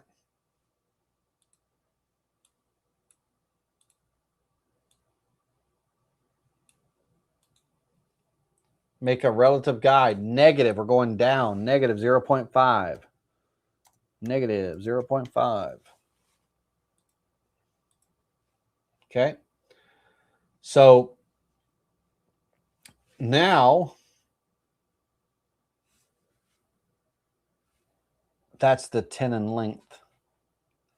We need to be in the center of that. So it's 0.25. Let's try that again. Negative 0.25. Now I have a point to snap to. So on my 3/8 inch circle, I have a point to snap to. Now on both of those, again, if I needed to create a measurement so I know what my distance is between all the remaining parts, I can go ahead and, create a relative guide. It's going to be a positive number going to the right, just to get that one centerpiece there. And all I need to do is be able to measure from this center point to this center point. And the 5.3552. Now I can create my array, but also I can copy and paste and move. I can use the move tool. Control C, Control V, move. So there's more than one way of, skinning this bad boy. But if I was using the array tool, it needs to know bottom to top, not center to center. Unfortunately, if I was using my move tool, I could go center to center. Either one. In this case, I'll do the array. So let's drop another tool here, another circle. And let's take that measurement from the bottom of here to the top of here. That's my magic number. Select this, create that array, do both of them now. Select both. Select both the top and the bottom. We need 8 of those, and we need a space of 4.9802, 4.9802. Copy. To get those in, let's get rid of those guidelines. So now we have our holes. And that completes all of the vectors for this cut. That's it. That's all of our vectors. Now we have to think about the actual cut. What the router bit's going to do when it comes in and tries to pocket this stuff. Okay? And when we cut our tenons on the end of our part, on that jig, we have to think about, we're going to have a flat square part, and the corners here, when the router bit cuts, they're going to be rounded. On the inside cuts here, they're going to be rounded. Can't fit a square peg in a round hole. So we have to create, you know, fillets and things like that. And we want to create fillets, excuse me, we want to create fillets in a way that are hidden by the part so you can't see them. We don't want to see those little, you know, that you see in those dog bone fillets. You see those little openings and all when you're doing, mortise and tenon joints. You put it in, you know, the part in, you see those little fillets and woodworking pieces and things. If you don't know what I'm talking about, let me just show you really quickly. Dog bone fillet images. And on the examples, let me find one where the two parts are put together.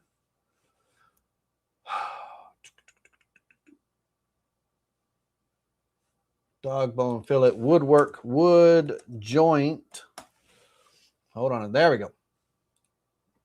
I don't know how well. Let me see if I can find one that shows up. Let's save this image as. That's good. Save.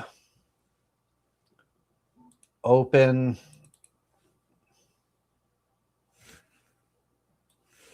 Maximize on the screen and zoom in. This unsightly hole right here, we don't want to see that at all.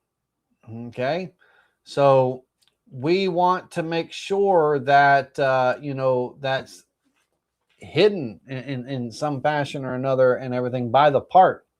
So in here we have that 1 inch by 1 inch, piece that's going to be here. The part, the end caps are 1 by 1, and center anchor. There we go. So this is a dado only 3/8 of an inch deep, so it's not a through dado. We're not going to see through.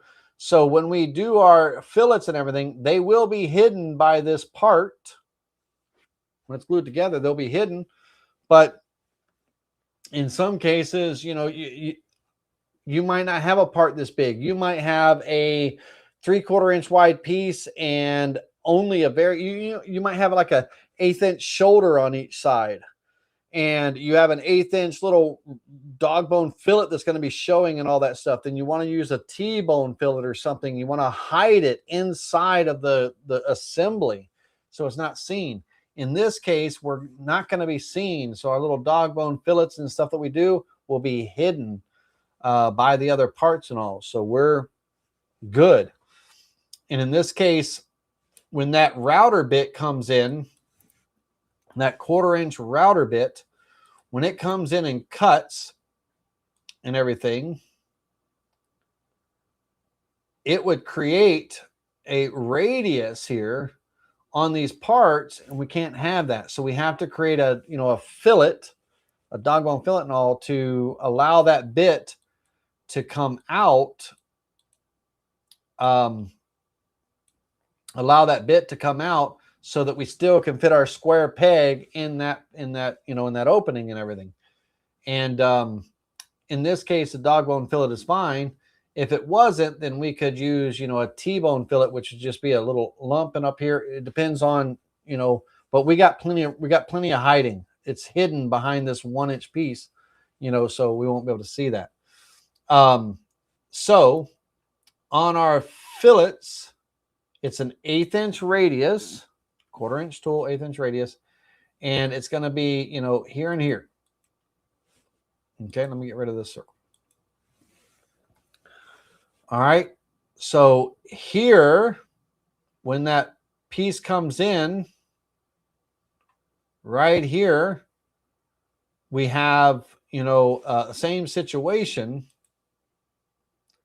And if I come in and try to put a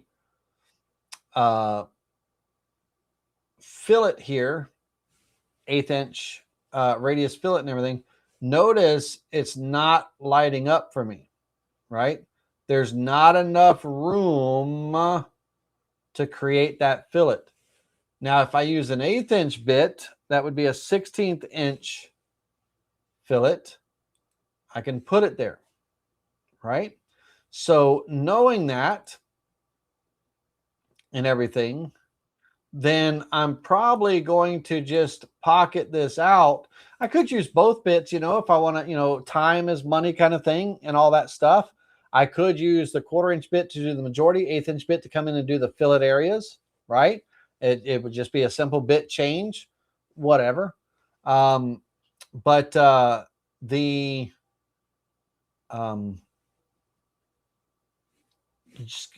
it's got to be there, or we're going to have to spend time, you know, rounding off the shelf boards and all that stuff you know, to get them to fit and all that. And I don't want to waste that kind of time.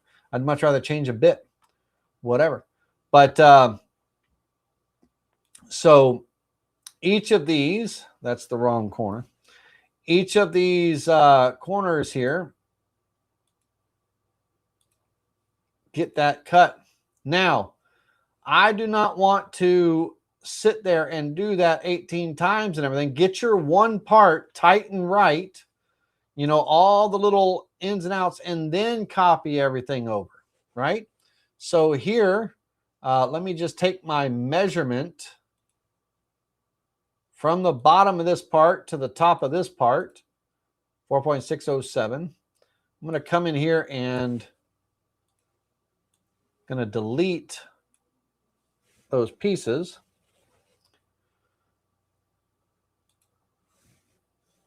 I'm going to select this part. It's got its fillets in there now, all of that wonderful jazz. So now I can array that. 4.607, 8 of those.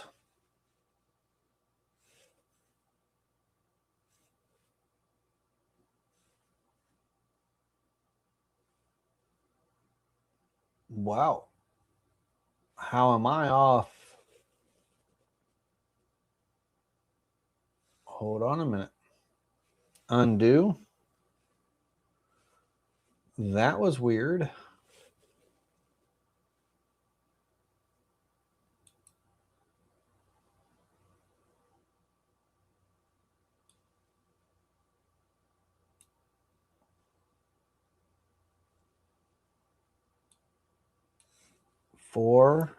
.607.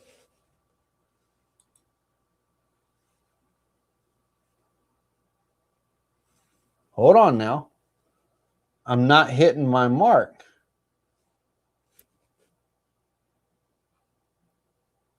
What is wow, and it's pushing it even further all the way down. I've got a malfunction happening here.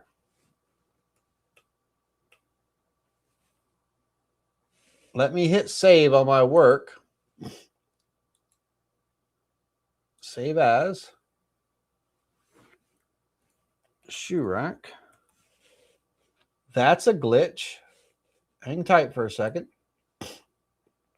Save as. I'm going to close this down and I'm going to restart it.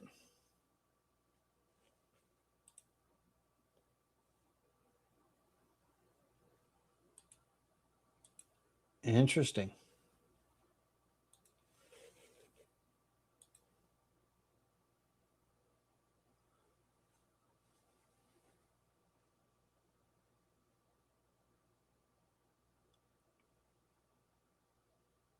Oh, not so interesting.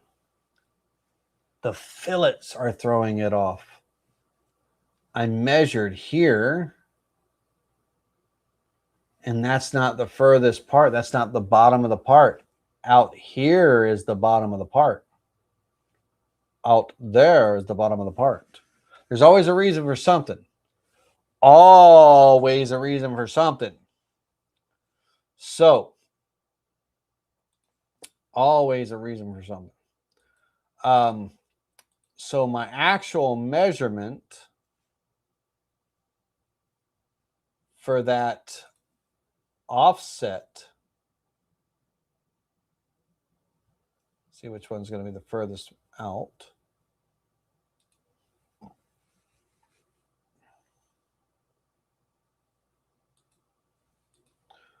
.57 is the number. There's always a reason for something. You just gotta catch what it is. I didn't have to shut down. I didn't have to resave. It wasn't a glitch. I just wasn't paying attention. All right. So array 4.57.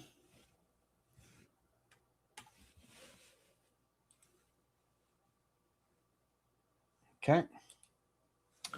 All righty. There's always a reason. The fillet brought out the part. And so there we go. All right. So now that's it. This is ready for tool pathing. So for the tool pass on this part, we have our pocket cuts. We have our through cut. And then we have our profile cut. So these parts, I'll G for group those together. The holes, hold down that shift key, drag some boxes around, select all those holes, hit G to group those together, and then my profile cutout. All right, on here, I'll do the pocket cuts first.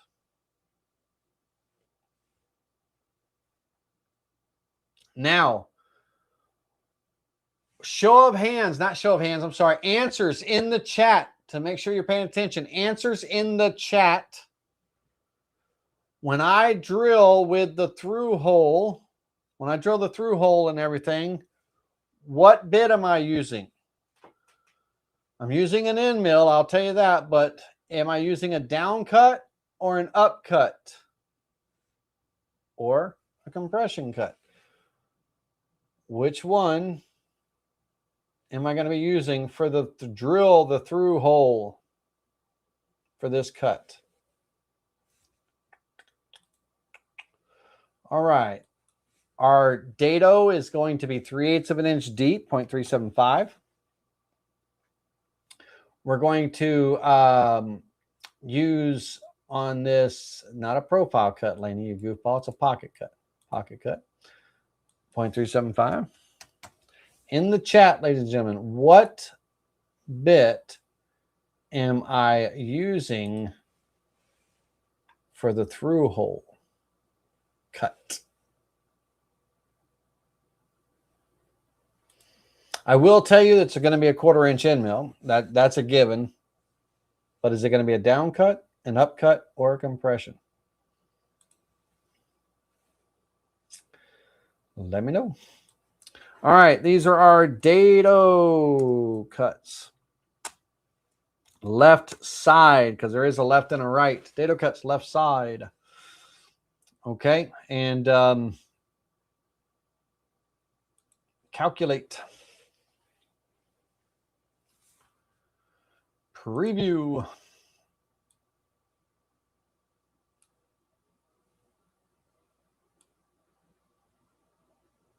We'll see the assembly. I'll show you the assembly of all this stuff in just a second. We're going to assemble it and everything. But there's our cut. Now, our through cut is also going to be a pocket. Could be a profile too. Inside cut on a profile because we're using a smaller diameter bit, 1/4 inch bit on a 3/8 inch hole. So it could be a pocket or it could be a profile cut, either one. If we do a profile cut, it'll leave a little bitty scrap piece that'll just fly around and all that stuff or get sucked up by your vacuum. Pocket cut's gonna, kind of remove that stuff out, but it's gonna, it'll take an extra step because it's got to do the middle and then it's got to step out a little bit further and do that. So it only adds a few seconds, but it's still time added, right? So whatever you want to do. I am going to lay it out as a pocket cut, but it could be an inside profile cut too. Let me see what y'all said in the chat. Upcut. I would use an upcut, upcut. Okay. The upcut bit is the correct choice. The reason being, or the compression bit, because it also has an upcut as well too. But when we're going to be, the dado is already cut, so we're not worried about chipping on the top edge.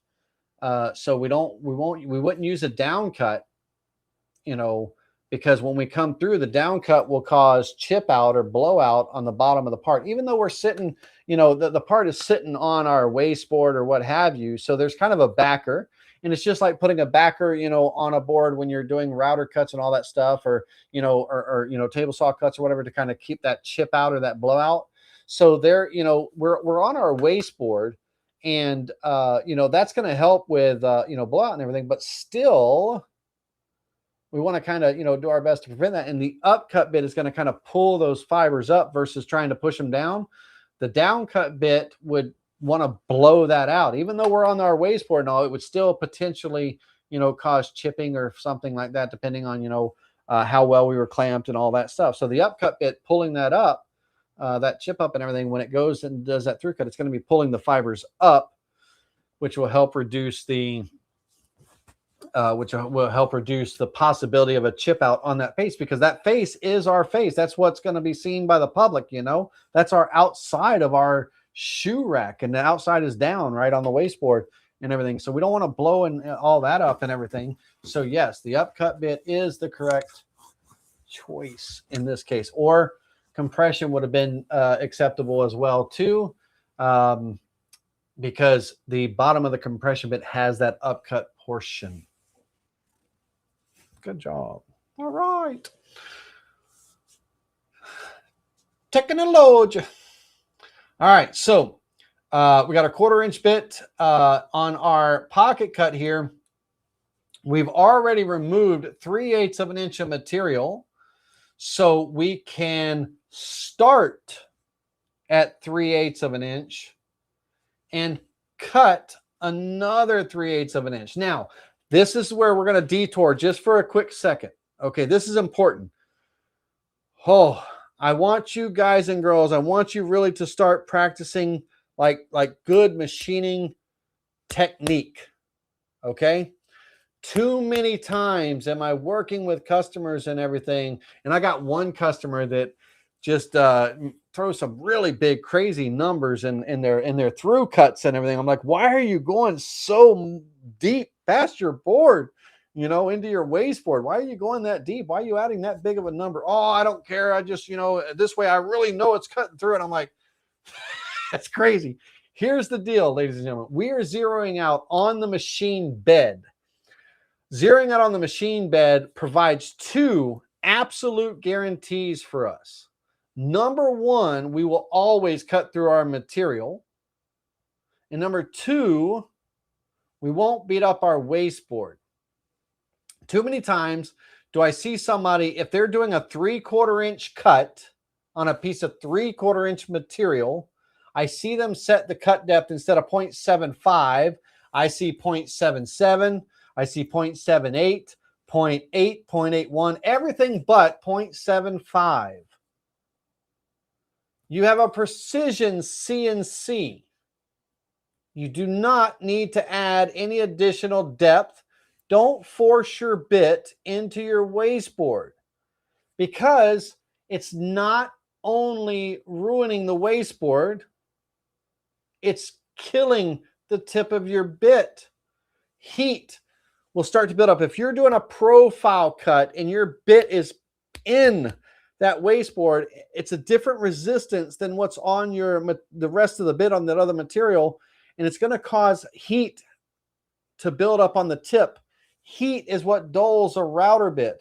So while our nice bit, the main cut of that bit is staying sharp and everything, we got chips flying away. Heat is building up on our tip because we're driving it into our wasteboard.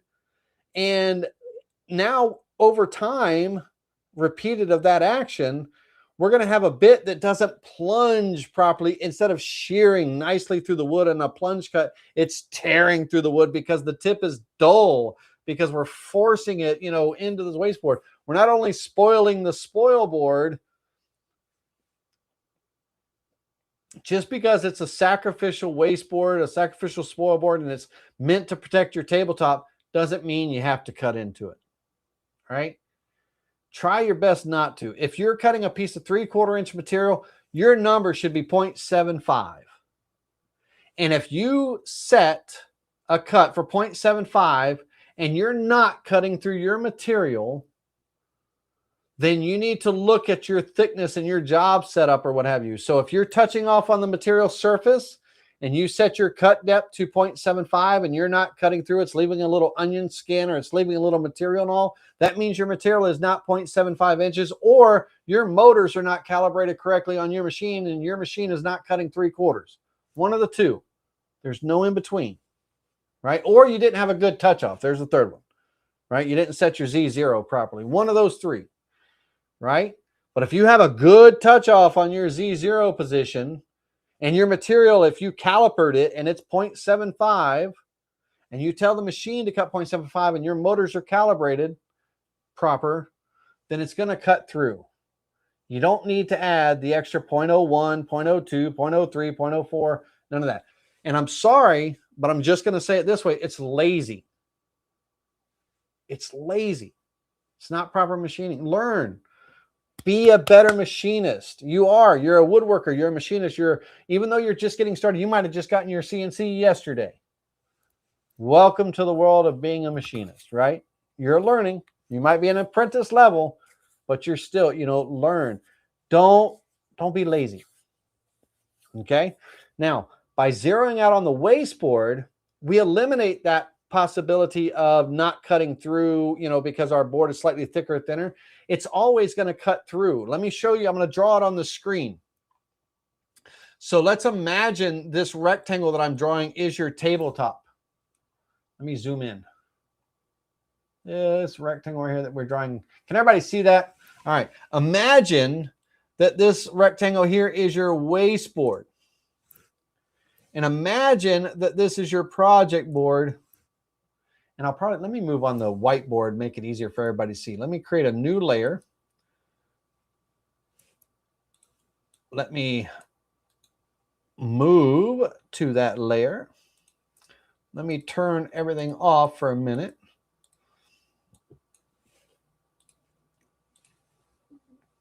Okay, maybe we can see that better. There's our 3 boxes. All right, so now we have our router bit inside of our collet, inside of our spindle or router. Okay, now if I'm zeroing out on the material surface and I tell the bit to start at 0, cut 3/4 of an inch deep, it is going to cut from 0 to 3/4. If my board is slightly thicker than 3/4, then I'm not going to cut all the way through. If my board is slightly thinner than 3/4, then I'm going to be cutting through and cutting into my wasteboard. Okay. If I zero out on the machine bed as my zero position, nothing changes over here. I still say I'm starting at 0. I still tell the machine that I'm cutting 3/4.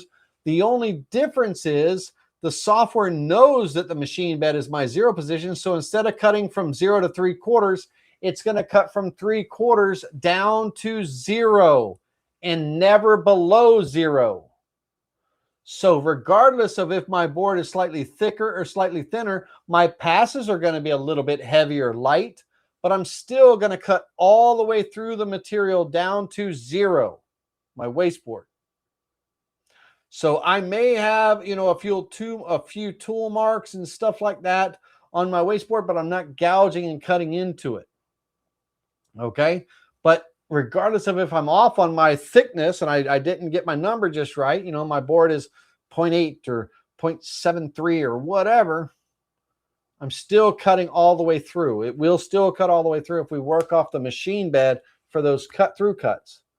If we work off the material surface on those through cuts, then we're going to be possibly, not cutting through or cutting too deep. And that's when people, when they do that and they're working off the material surface and their board, they don't cut through, they go back to their tool path. They add in that 0.77 or 0.8 or whatever, because I didn't cut through the first time, right?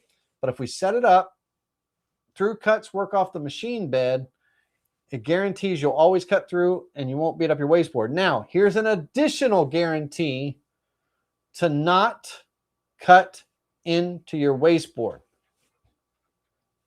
but it'll still cut through the material. It even is so minute that it doesn't really leave a skin of material. Okay, but it still cuts through. Now, here's the deal. Here's what you do. I'm zeroed out on the machine bed. That's my 0 position. Just touched off the bit, just zeroed out on the machine bed. Now, my project board, whatever it is, in this case, 3/4, 0.75 is my project board. Okay. So I tell my controller software to move the Z to 0.752. So we're actually going to go an extra 0.002, 0.002 of an inch higher than my board. I'm going to go in my controller software, Z 0.752. It's going to move when I hit enter or whatever. It's going to move the router up. At that point, the bit is going to be that 0.002 of an inch higher than my material. In the controller, on my controller readout, the positioning state box, it's going to say 0.752 because that's where it moved to. We're going to click on those numbers and we're going to change them to 0.75. Now the machine hasn't moved. It's still 0.002 of an inch higher than the material, but now the software thinks that it's 0.75. So when I come in and I set my cut depth to 0.75 and everything, it's going to cut all the way through the material, but it's going to be 0.002. 0.003 is a human hair, 0.003, 0.0034 to be exact. It's a human hair, but 0.003. So 0.002, just under the thickness of a human hair, is what it's going to be glazing right across the top of that wasteboard and everything. It's still going to cut all the way through the material. I've never had a part where I had to clean up or any excess or anything like that. Always cut cleanly through, but it doesn't even leave tool marks on your wasteboard. Pristine, right?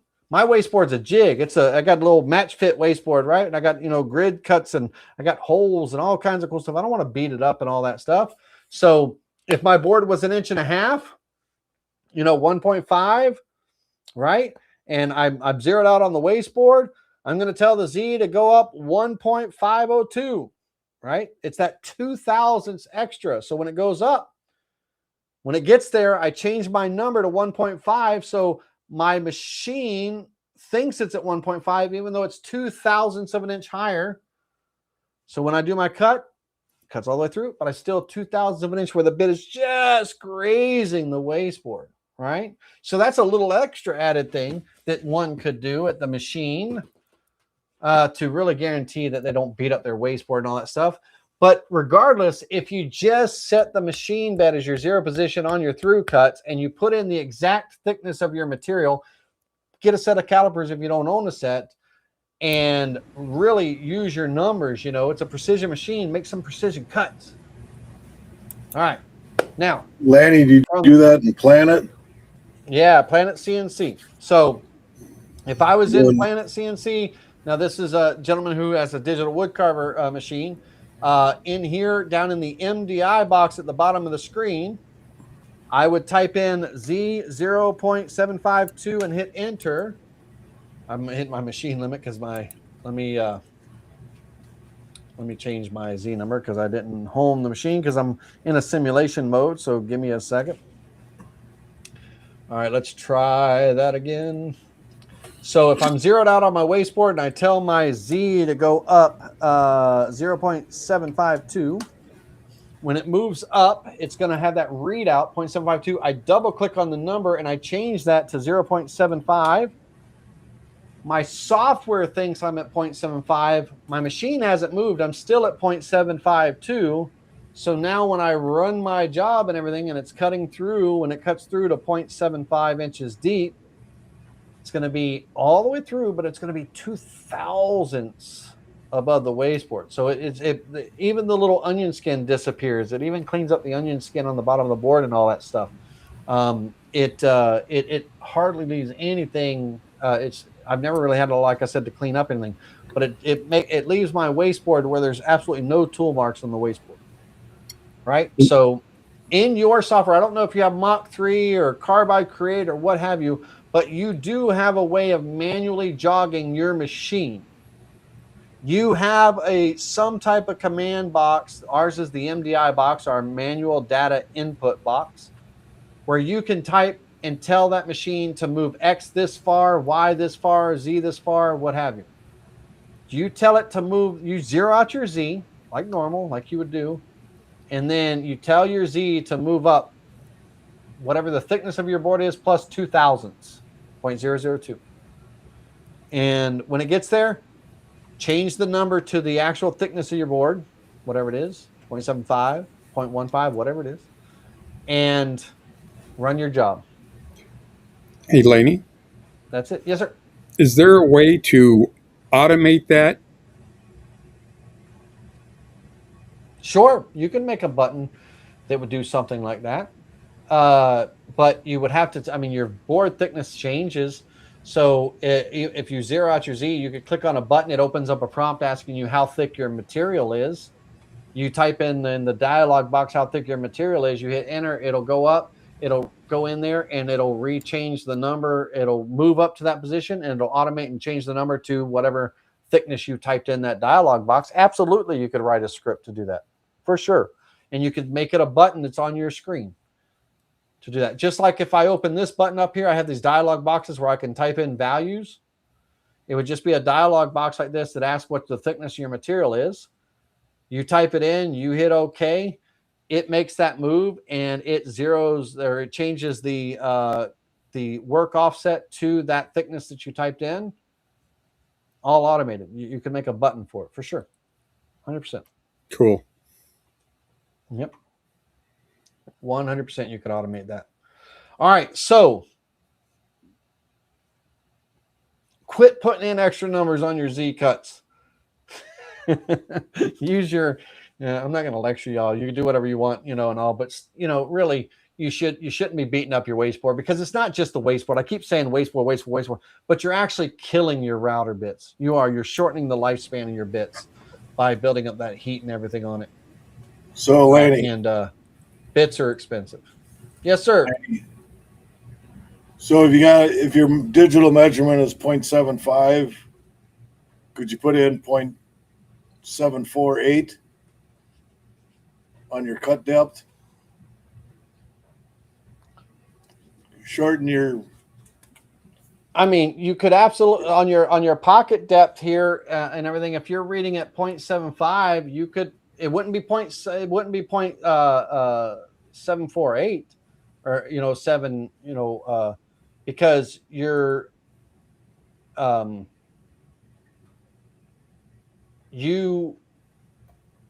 7.748. I see what you're saying there. You could do that, but not many people in the design are going to remember to do that. At the machine, when I zero out, I just raise up to my material, type it in and everything, and it's there. You know, all I have to worry about when I'm doing my design is typing in the thickness of my material.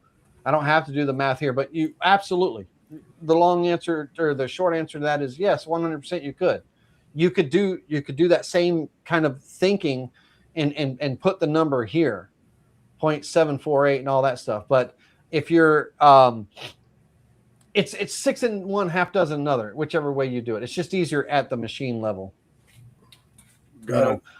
In the design level, when I'm doing designs, I've got enough to think about here when I'm doing my design. I don't want to, you know, forget, you know, and then, oh shoot, I think I did it in the design, but I met the machine. Did I do it? Did I not do it? I like leaving that step for last after I zero out my Z. That's my concern. But yes, the answer is true. You know, but I don't want to have to deal with it while I'm in my design stage. But either way, is that Kevin? Did that answer your question? I mean, yes, sir. All right. You. Sorry for confusion. Awesome. No confusion. Absolutely not. That was a great question. No, there's no. Don't ever pause. That was a great. I love the engagement. Great question. But yes, you absolutely could. And for those of you that didn't understand Kevin's questions, he's saying, hey, if we're just doing the 0.752 at the machine, we're raising it up, and then we're, taking off that 0.002.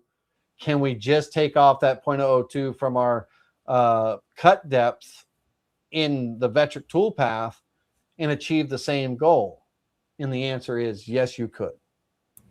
You could. The only problem with doing that is then when you click on your assembly or your 3D view, click on the waste part, your waste part won't go away because you still got 2,000ths of 100% product correct. there. Right. 100% correct. You just won't be able to see that cut in your preview cleanly. All right. So once again, I'm doing a pocket cut. It could be an inside profile cut on these holes, these through cuts. Either one, because we're using an undersized bit on an oversized hole. So it could be a pocket or a profile, your choice, right? I'm going to do a pocket cut. I'm going to start at 3/8 of an inch because we already had that material removed by the dado. Cutting another 3/8 of an inch with my 1/4 inch end mill. This is going to be my dowel holes. And that's going to be those dowel cuts. Right there.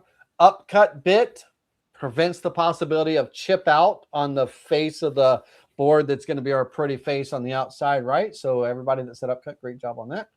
And then our final cutout is the profile cut. Profile cutout. We're cutting all the way through the material. Little keyboard shortcut, Z equals in the box. The software knows what your Z is from your job setup. And if you have it set correctly, if you put in the exact number of your job, your piece of material, Z equals. Is it Z equals or Z enter? Z equals, always that equal key. X equals, Z equals, Y equals, that kind of thing. So if I wanted to put in the number of my Y-axis Y and then that equal key, right? That, get that 14.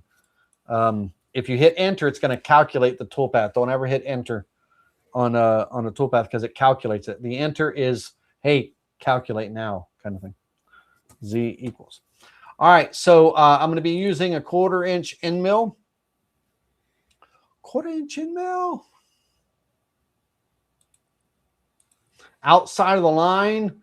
On this job here, it's a big panel. I'm not going to do two-sided tape on this or anything like that. It's just easier for me to do clamps, or if I wanted to drill into my wasteboard and all that stuff, I could also have the CNC cut drill holes, and I could have it, make those holes first in these waste areas here.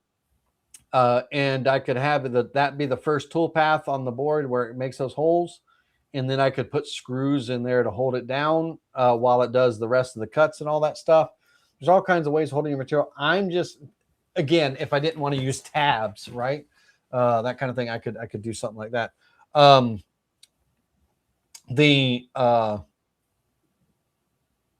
In this case, I'm going to use tabs. So add a tab. And here I'm going to try to avoid the arches and all. I'm going to try to, if I'm going to do a tab or anything like that, then I'm going to make sure I'm on a straightaway. I'm going to put 3 across. This is a 39-inch piece. So I'm going to put 3 across the back.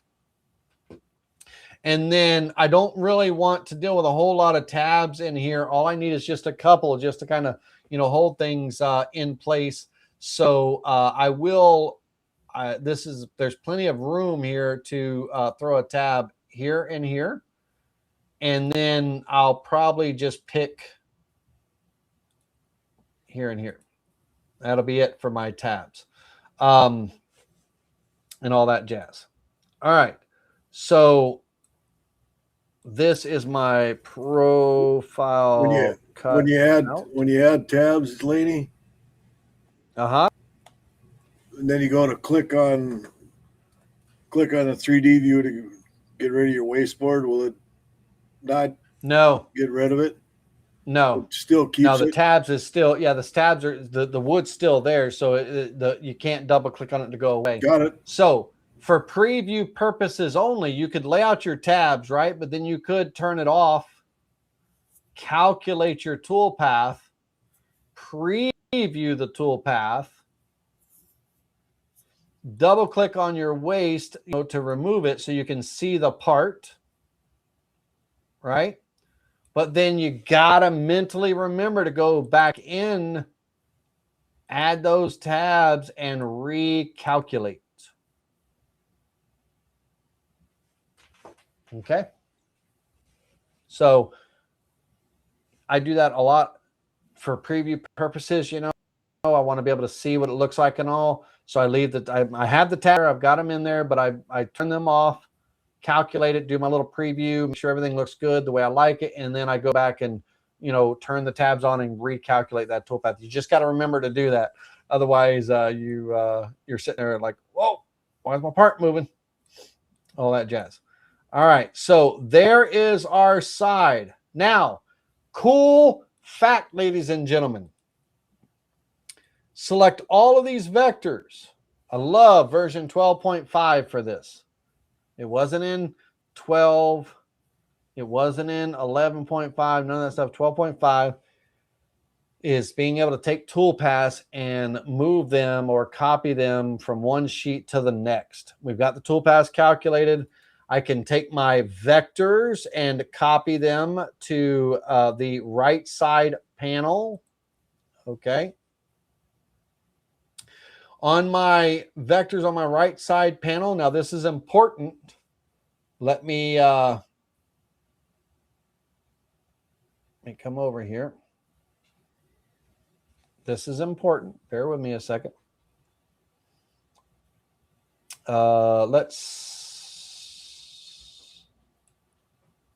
Man, it's 10:29. We didn't get to the end pieces yet. All right. On that right side panel, all I've done right now is a copy. Ladies and gentlemen, you think about 2 pieces of bread coming together. Now, I just copied. I literally it's like sliding the cheese from one slice to the other, laying side by side. And that cheese, this end and that end of that cheese might not be the same as this and this end. Now, it's supposed to be on this part. All the dados are supposed to be centered. All the things and all that are supposed to be this and that and all that. And everything should be right with the world. But there's a possibility not. So we got to think about that book match. So yes, I copied the parts here, but I really, really need to flip. Okay. So I need to mirror these. Create flip about job center and flip horizontally. So it flips it. So that way it is a book match. Okay. just in case something's off and on. If I just slide the vectors over to that sheet and I cut them, there could be that off, we could be off just because my design might be off or something like that or what have you. But if I book match it, then we're good. Everything matches up. So we got to horizontally flip that, copy it over, horizontally flip. But now, here's the cool thing. Go back to sheet 1, my left side panel, select all the vectors, or all the tool paths, all the tool paths, and the, copy to sheet, right panel. Now, I think it's only going to let me, I got to do them individually. It doesn't let me do the whole group unless I created it as a group, but we're going to copy to the right panel. So I have to, I don't think let me look and see. I think it only did just the one, not the checked. I think it only does the selected. Yeah. It only does the selected toolpath. So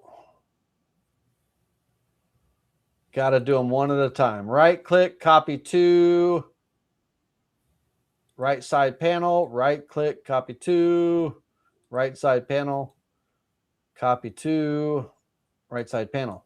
Now, here's the thing, ladies and gentlemen. All right, let's go over and switch to that right side panel. The tool paths are there, but notice there's a little alarm signal. There's a little red circle with an exclamation point. The tool paths are here, but haven't been calculated. They're not calculated for the vectors. The vectors aren't selected because Vectric is Vectric might assume that, yeah, we're using the similar toolpaths, but it could be different vectors, right? So it doesn't automatically calculate them and things. Now, here on this part here, we have, let's go back to here. We have our left dado cuts left side clear 1, dado cuts left side, dowel holes, and profile cut. Now, the reason why dado cuts left side and dado cuts left side are, there's two that say the same thing. One is a 1/4 inch bit, and I did add an 1/8 inch to that dado cut to kind of clean up, to do those little fillets. Okay. So there's actually 2 bits doing the dado cuts, 1 1/4 inch bit. That's the clear 1.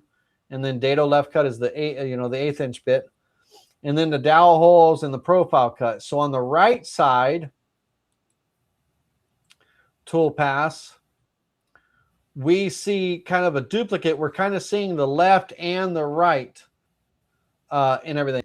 It looks like, for whatever reason, my dado cuts came over twice. I copied them twice. I must have forgot to come over and delete. So I don't need this one and I don't need that one. I only need one set of these. So let me delete this visible. Okay, all I need is my here. But again, like Kevin said and everything, we got to calculate them, recalculate them for the right dados. The tool paths are there. They're created, the right settings and all. We just got to select the vectors for them. So open up the dado cut. Come in here. I've got these grouped together, so it'll select them. Calculate. Open up the dowel hole cuts. Oops, let's turn this off. Open up the dowel hole cuts. They're grouped together, so select them and calculate. Open up the profile cut. Select the profile. The tabs are still there because we copied it over, right? So tabs are in there and all that wonderful stuff. Calculate. Now, the only thing I need to change is my name. This is the right side. Rename. So that dado cut and right side. Now, I technically don't even need to put the side in there because when I save the toolpath, it asks if I want to put the sheet name in. And the sheet is already named left side panel and right side panel. So I don't need to put in the word left side here. Technically, I can just leave, exclude that from the toolpath, right? Whatever. I don't need that. So now let's preview all the toolpaths, of course. We're going to have our cuts, through cuts, profile cuts. This one has tabs on it, so I can't double click on the waist, right? But there's our cut. Now here's the deal, ladies and gentlemen. Let's go over to back to SketchUp here, and let's get rid of this here, and let's unhide all Back of on the the parts toolpath, here. Laney. Yes, sir. Can you click the button? Can you click the button on toolpaths? Recalculate all toolpaths when you're on that sheet, rather than doing each one individually. You have to select the vectors, so you can't recalculate the toolpaths because it doesn't have the vectors associated with it. Got it. You only can recalculate toolpaths on a sheet that has been the vectors Previously selected. calculated, the vectors have been associated with that toolpath, and they've been selected and everything, and I've made a change. Maybe I've changed the size of my hole or what have you. I can change that, and then I can recalculate all toolpaths. In this case, I copied the toolpaths from sheet 1 to sheet 2, but the vectors weren't selected for each toolpath. We have to go in one by one and tell it what vectors it is for. So we can't use the calculate all at that point. So copying and then mirroring doesn't allow that to happen. Okay, I get it. Correct. All right. Sorry for the question. Laney, No, you're good. Yes. does that apply to the trick of associating toolpaths with items that are on that layer? If you put the left side and the right side vectors on a layer, and on the left side, I calculate the toolpaths associating with the vectors on that layer, it's going to select all the vectors on that layer.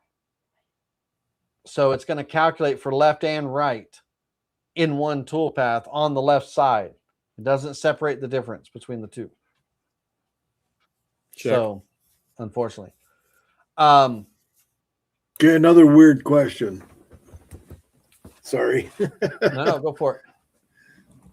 So when you're creating your initial array, if you do left side, right side at the same time, would that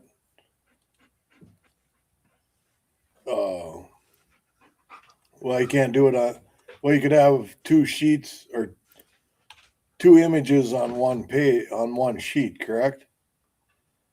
And then And Blaze, I'll get to your question in just a second. Kevin, rephrase. Okay, But go ahead. reword that question. Can you ask me that question again? So you're doing the left side. Can you do the left side and right side on the design array at the same time on one sheet? You know, you got a 48-inch sheet or a 32-inch sheet. You got if I had a big enough sheet that I could make both parts on that one sheet, I don't need a separate board. Got it. Right? I could do the left and the right side, and I could select all the vectors for this toolpath because it would be all the same. I would select all the holes. That would be a hole toolpath. All the profile cuts, that would be a profile toolpath because it's all on the same board. Right. This is physically two separate boards. Yep. My question was referencing on a panel rather than. Yep.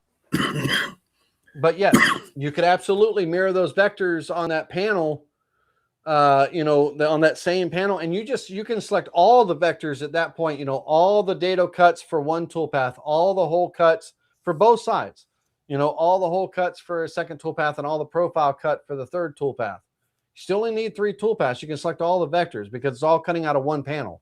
But this is 2 separate boards, so you got left and right. Yep, now I get it. Sorry for rephrasing the question. No, you're good.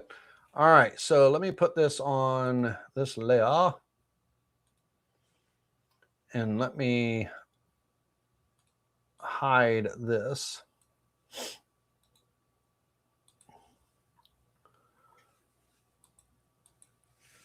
Okay, let's take a look at this really quickly. And let me hide this.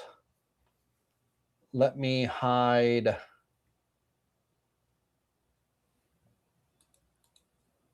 this for right now. Delete that. Hide that for right now. Hide that for right now. And then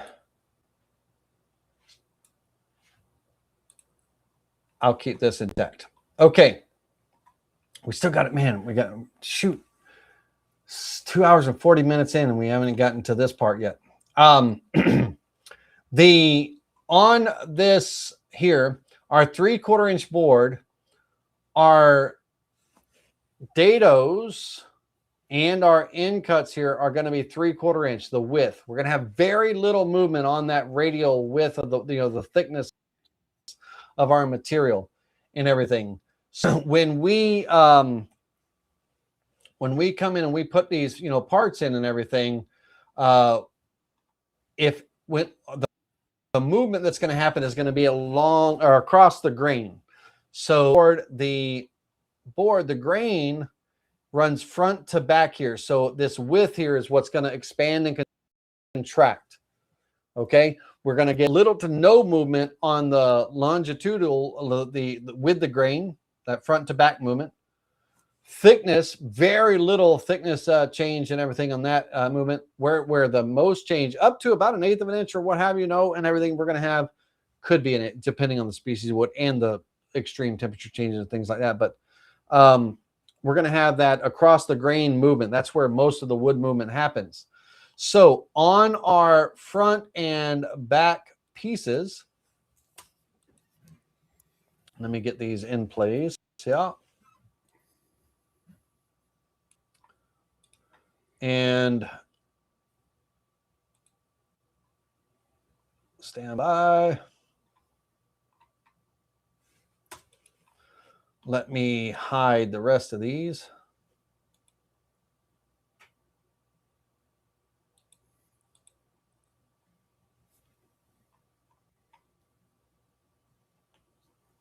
Quit playing with me now. Camera, stand front.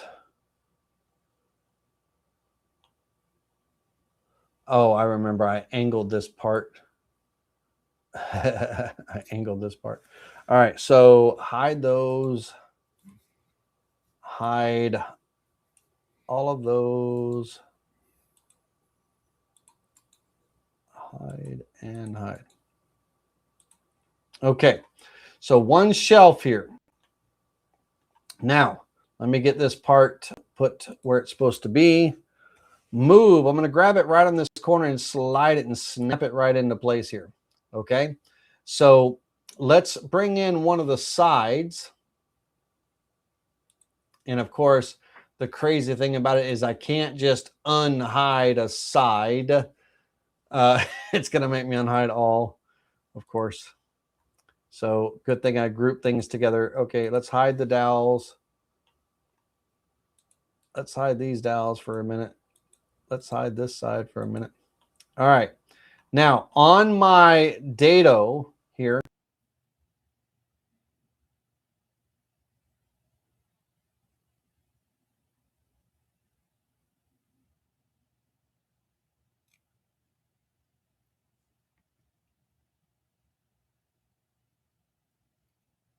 Did you freeze, Lainey?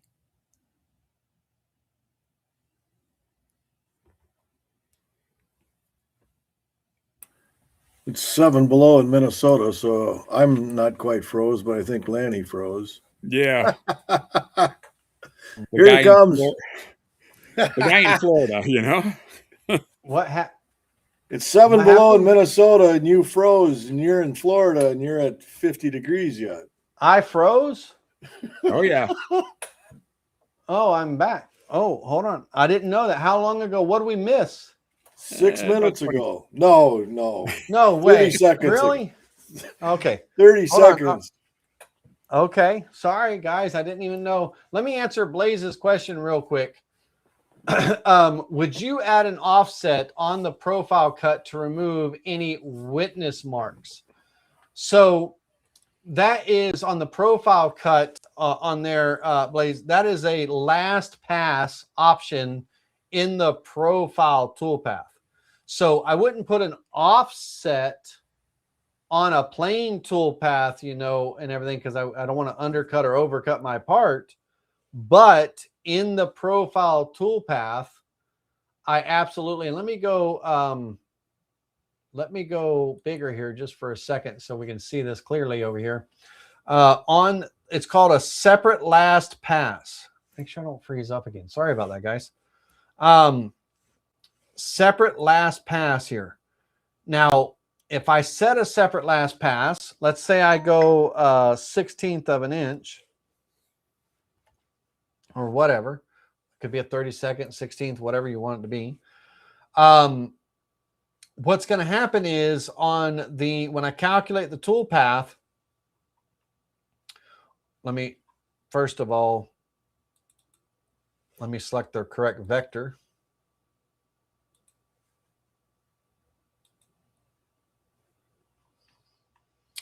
What's going to happen is on the first, in this case, there's 1, 2, 3, 4, 5, 6 passes that it's taking. On the first 5 passes, they cut out further by that 1/16 of an inch. And then on the very last pass, it comes in and does the full depth cut in one pass, taking that additional 1/16, but the full cut. And that's fine. The bit can handle that. Your machine can definitely handle that and everything without too much deflection or any of that stuff. But that would help prevent those witness marks that you're referring to, Blaze. So yes, absolutely, you sure can. You can definitely do that. That would help if your CNC was slightly out of trim or whatever, and you got witness marks, or you're not cutting the right speeds and feeds, so you're getting those burn marks. With each pass, you're kind of creating that little dark. You can see those witness marks, right? You can see those witnesses of that pass and everything. Doing the separate last pass would help eliminate that. Yes, for sure. Okay.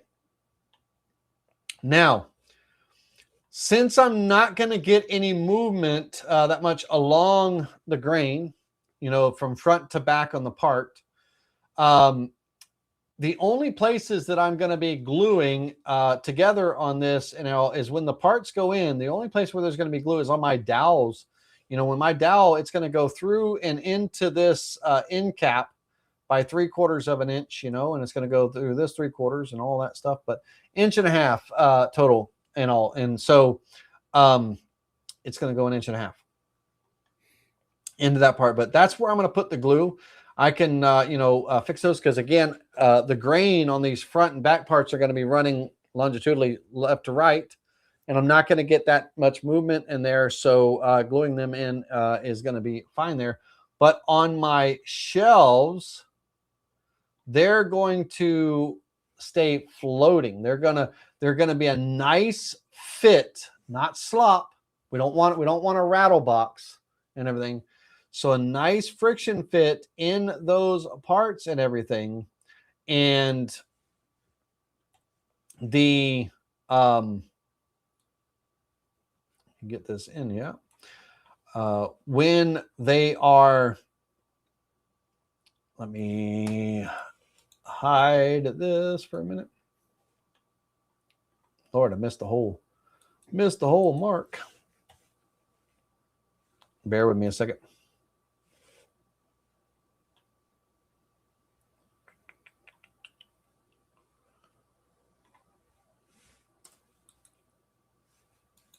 hide, move, move.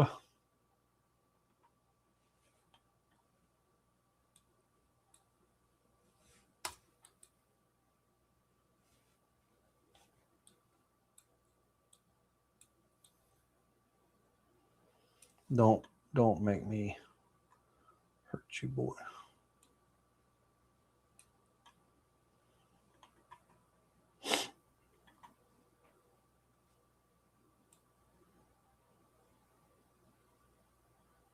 Oh, stay with me. Hold on a second. I always struggle with my axis moves. Ooh. Doesn't SketchUp does. have mate? It does. It does. Okay, sorry. It does. Nope. No problem. I just have to find my my correct movement.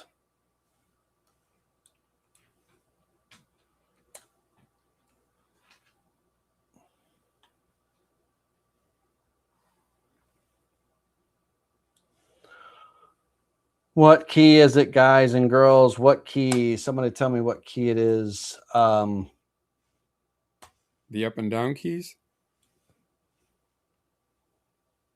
Yes.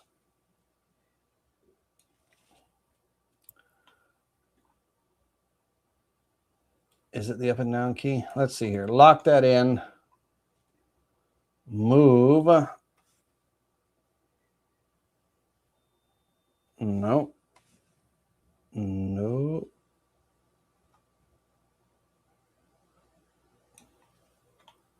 It's crazy.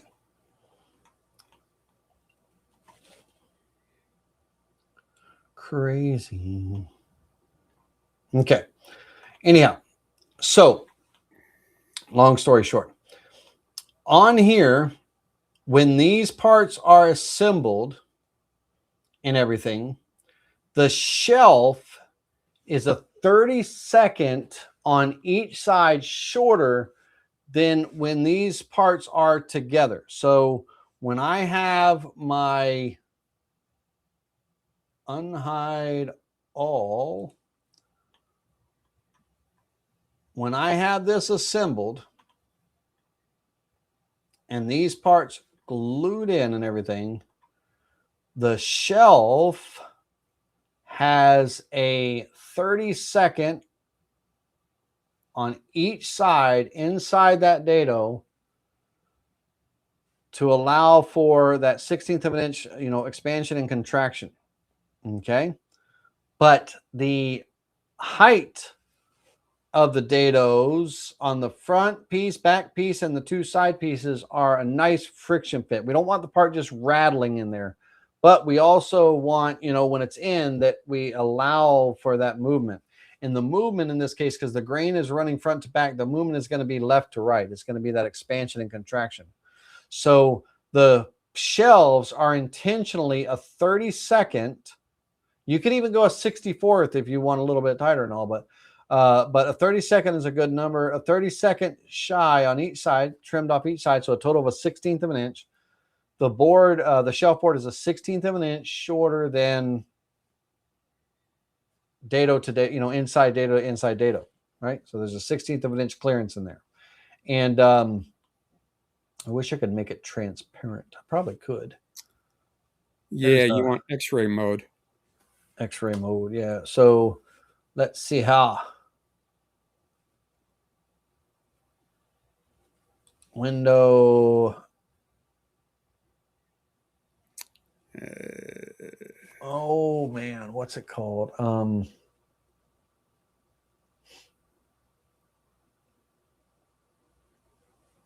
Do I not have?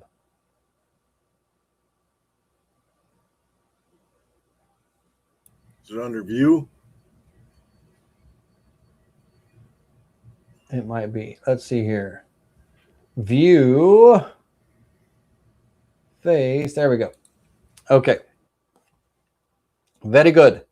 So there is a 32nd inch of clearance on both sides to allow for that wood movement, that expansion and contraction and everything. And so the only, on this part, literally the only glue on this assembly, this whole thing, is the dowels. The dowels, you're going to glue those in. Those dowels are going to get glued in. And they're going to, that's what's going to hold everything together.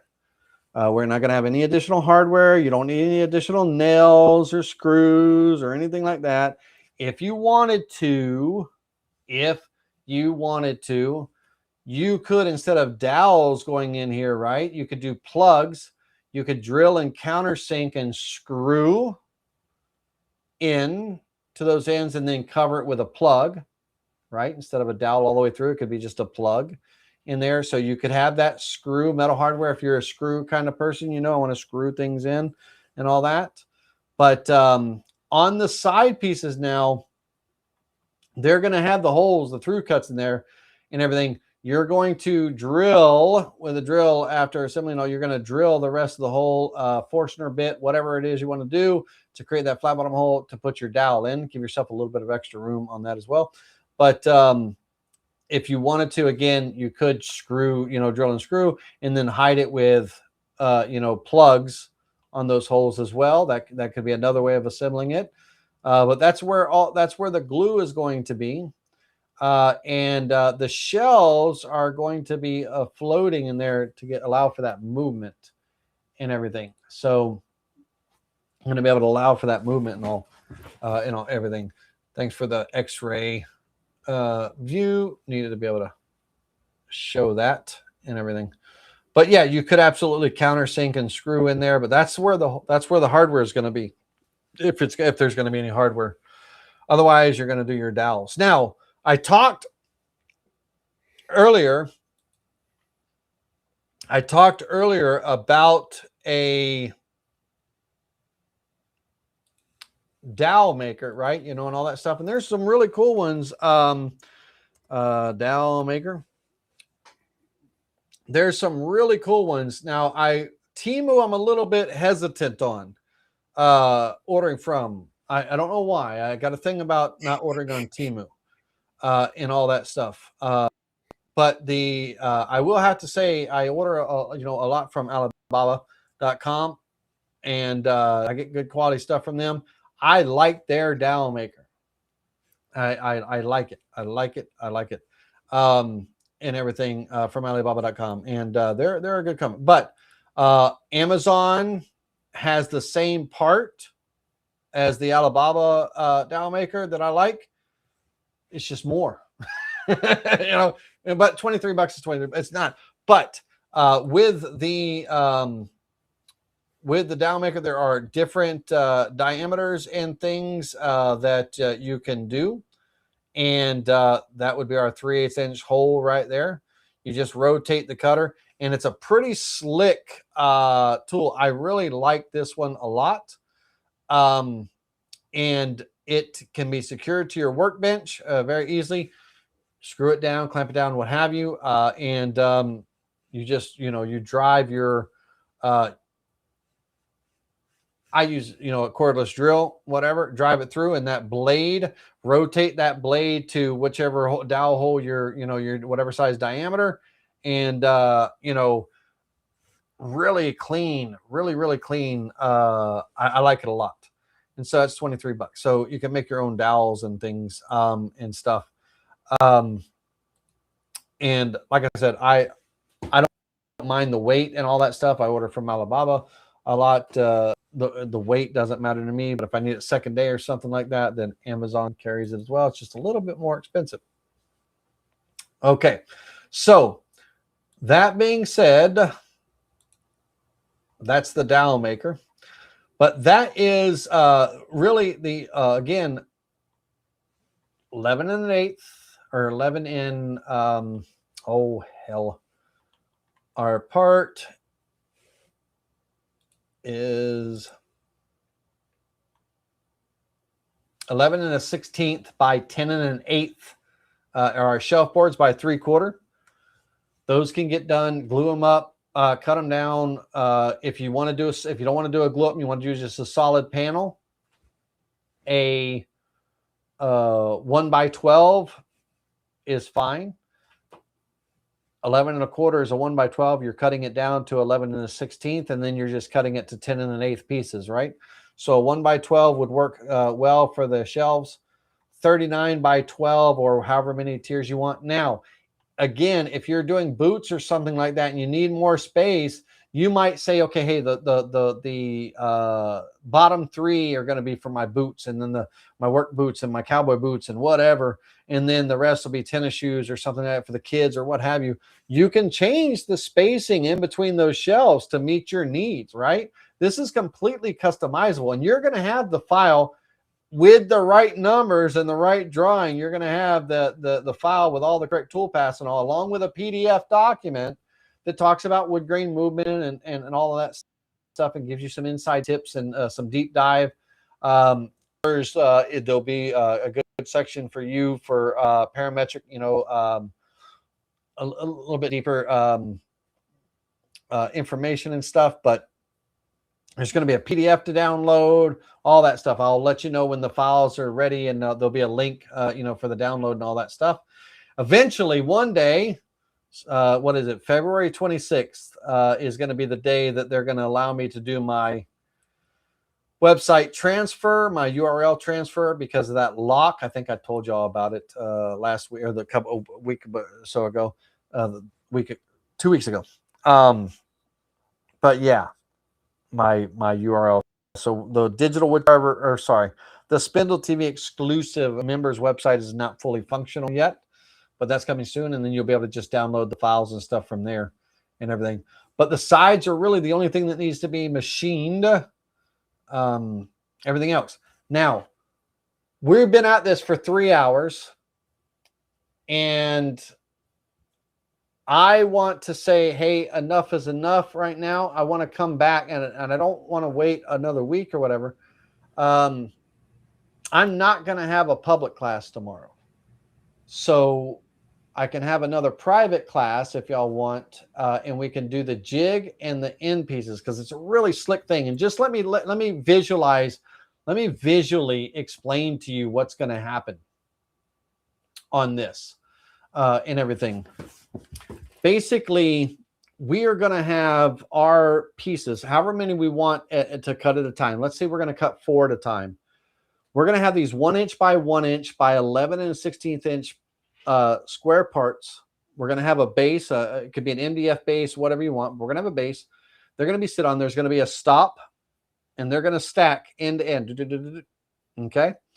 We're going to have another piece on the jig that it'll have cut into it, so we can loosen a wing nut, slide it up against the 4 parts, tighten it down so they can't move this way. On the jig, we have a place on the front and back that we can run a spanner across the top if we wanted to hold it down, but I really don't think that's necessary. The front and back is all we need on this, and then there's going to be 2 side blocks, so these parts are literally going to drop right in, and I'm going to kind of lock it in place. It's very simple. It's going to be made of MDF and all. Anyway, very simple cut. One tool path is going to come in, and let me show you the part. Let's go back to the 2D view, and let's go here. So that part, that tenon is 3/8 of an inch in and everything. We're going to lay out the part to where our tool path, where our bit comes in and cuts the tenon across. It's one cut, however many passes you want to make. The total depth of cut, just so you know, is 1/4 of an inch deep, 1/4 of an inch, 1/4 of an inch. But anyway, it's going to make 1/4 of an inch cut, left side, right side. So that, and then all the parts, one tool path, but all the parts are going to get rotated, and you're going to run the same tool path again. All the parts are going to get rotated, run the same tool path again. And it's going to cut that tenon. This is if you don't have a table saw to do tenon cuts, or a router table and all. You're using your CNC. One tool path is going to make the cuts for the left and the right side. And then the parts are going to be rotated 90 degrees you're gonna run the toolpath again. The jig is all, nothing moves. Everything is just, they're just getting rotated in there. Rotated. The parts are getting rotated, and then you run the toolpath. You don't have to re-zero nothing. Just run. Now, on the final cut, there is, if we look at the SketchUp view, and let me turn off view face style, turn off X-ray mode here.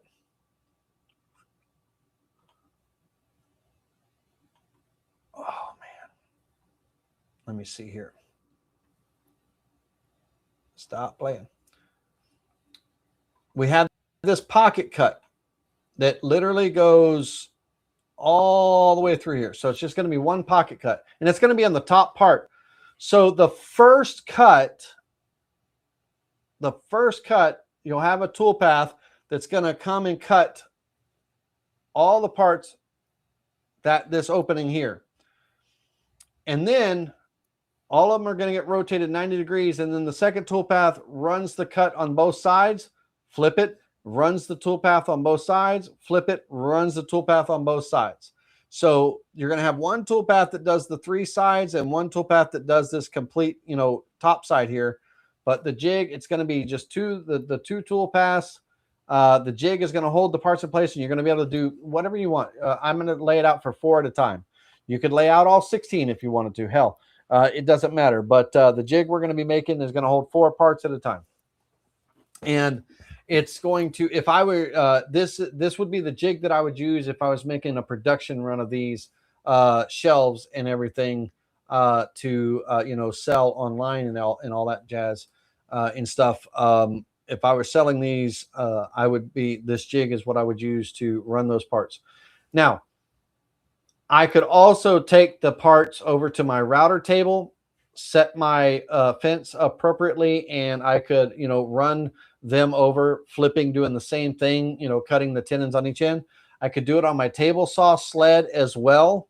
I could use a dado stack if I wanted to, a 3/8" dado stack on my table saw, make the 3 cuts as well. I could do all of this off of the CNC, absolutely, with other tools, 100%. But if I didn't have these other tools, for whatever reason, I'm just saying, like, if you only have your CNC, right, the jig is going to be able to hold these parts.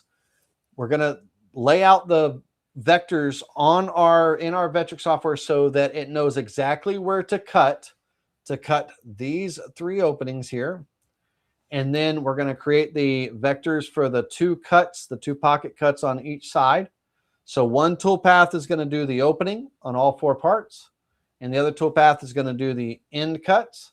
And then all we have to do is rotate the part 3 times and run that same end cut tool path. We don't have to re-zero nothing. We don't have to load nothing. We don't have to do anything. All we have to do is flip the parts, run the tool path.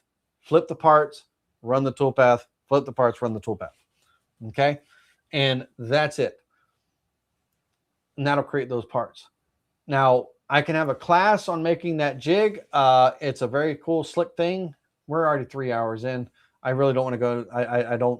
I'm trying 2026. I'm trying not to do this. I don't know why this took so long, but tomorrow's fine.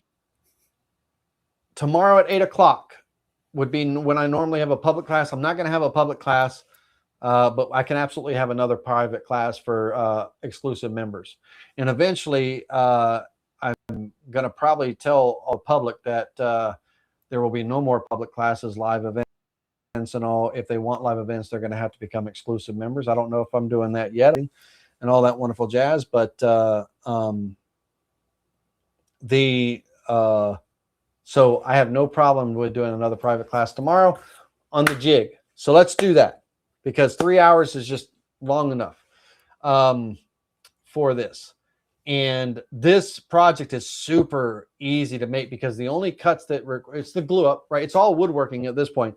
The glue ups of our panels, the assembly, right? And then the only CNC cuts are the 2 side pieces. And of course the end pieces, if you use the jig that we're going to make tomorrow. And so this is a really nice project. And you saw I think you saw the photos of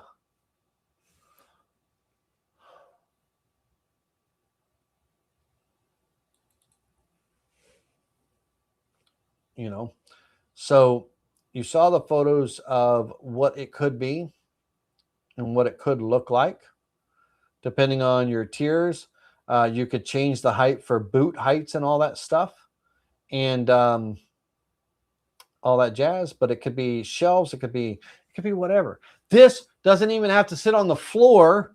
It could be hanging as well too. You could put a French cleat system on the back, and it could hang up and be off the floor if you didn't have floor space or whatever. So it's a really cool system, adjustable, convertible, easy to make, and also, there's potential there for selling, right? Whatever. All right. So we're going to end on that note tonight. We're going to call it a night. And then tomorrow we will do the jig. You'll have a file. You'll have a complete PDF file on everything. Making the jig. You'll have the drawing, the dimensional drawings, the cut list for both parts, and for the jig and all as well too. And it could be something that it'd be a very cool project to make, and all that stuff. So yeah. Is that going to be emailed to us, or do we got to? No, you'll get notified of the link being available, and then you'll be able to just click and download the link. Thank you. So it'll there'll be an announcement on the Facebook channel in the community notification for the members, and then also in the digital the Spindle TV exclusive members group on Facebook. There'll be a notification as well. So the word will get out to everybody, and then you just click on the link and it'll download straight to your computer. Yay. All right. Before we say goodbye, any last minute questions on what we covered tonight? Anything? All right. Our CNCs cut precision cuts. We don't require a lot of clamping pressure or a lot of clamps to put these parts together. Very minimal clamping and everything to put these parts together.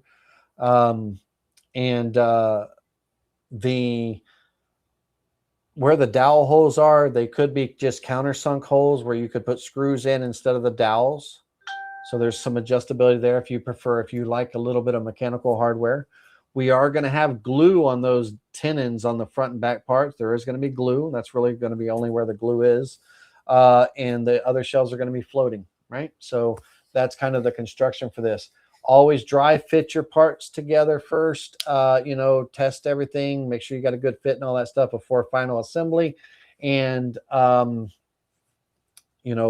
close to the grain finish on this. I'm a lacquer kind of guy. I like lacquer finish. But this could definitely be, a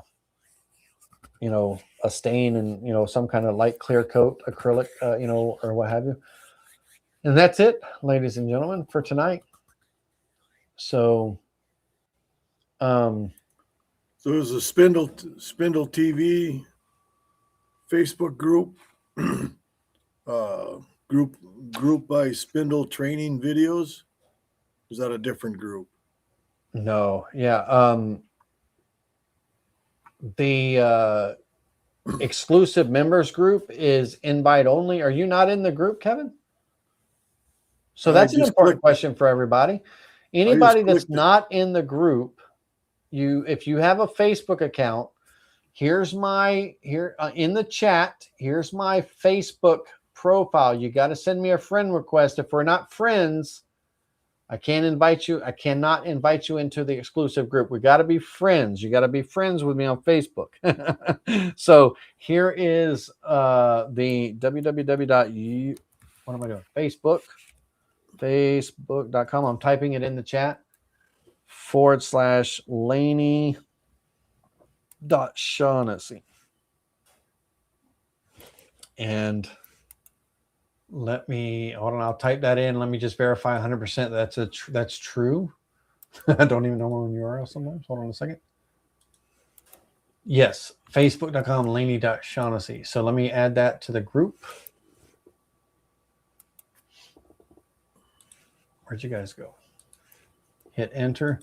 In the chat right now, send me a friend request and I'll send you an invite link to get into the group. And it's the Spindle TV exclusive group. It's different from, that is different from the public Spindle TV subscribers group, right? That's the people who, that's the public, you know, the 19,000 of you guys and girls. The Spindle TV exclusive group is just for you paying members. And it's not open to the public. You can't even see it. You can't even search it. It's got to be invite only. So you got to be friends with me. All righty. Never miss a comment. There we go. All right. I want to make sure that I any notes or any information that I missed that I really wanted to, any talking points I really wanted to kind of like emphasize or anything, we'll cover that tomorrow.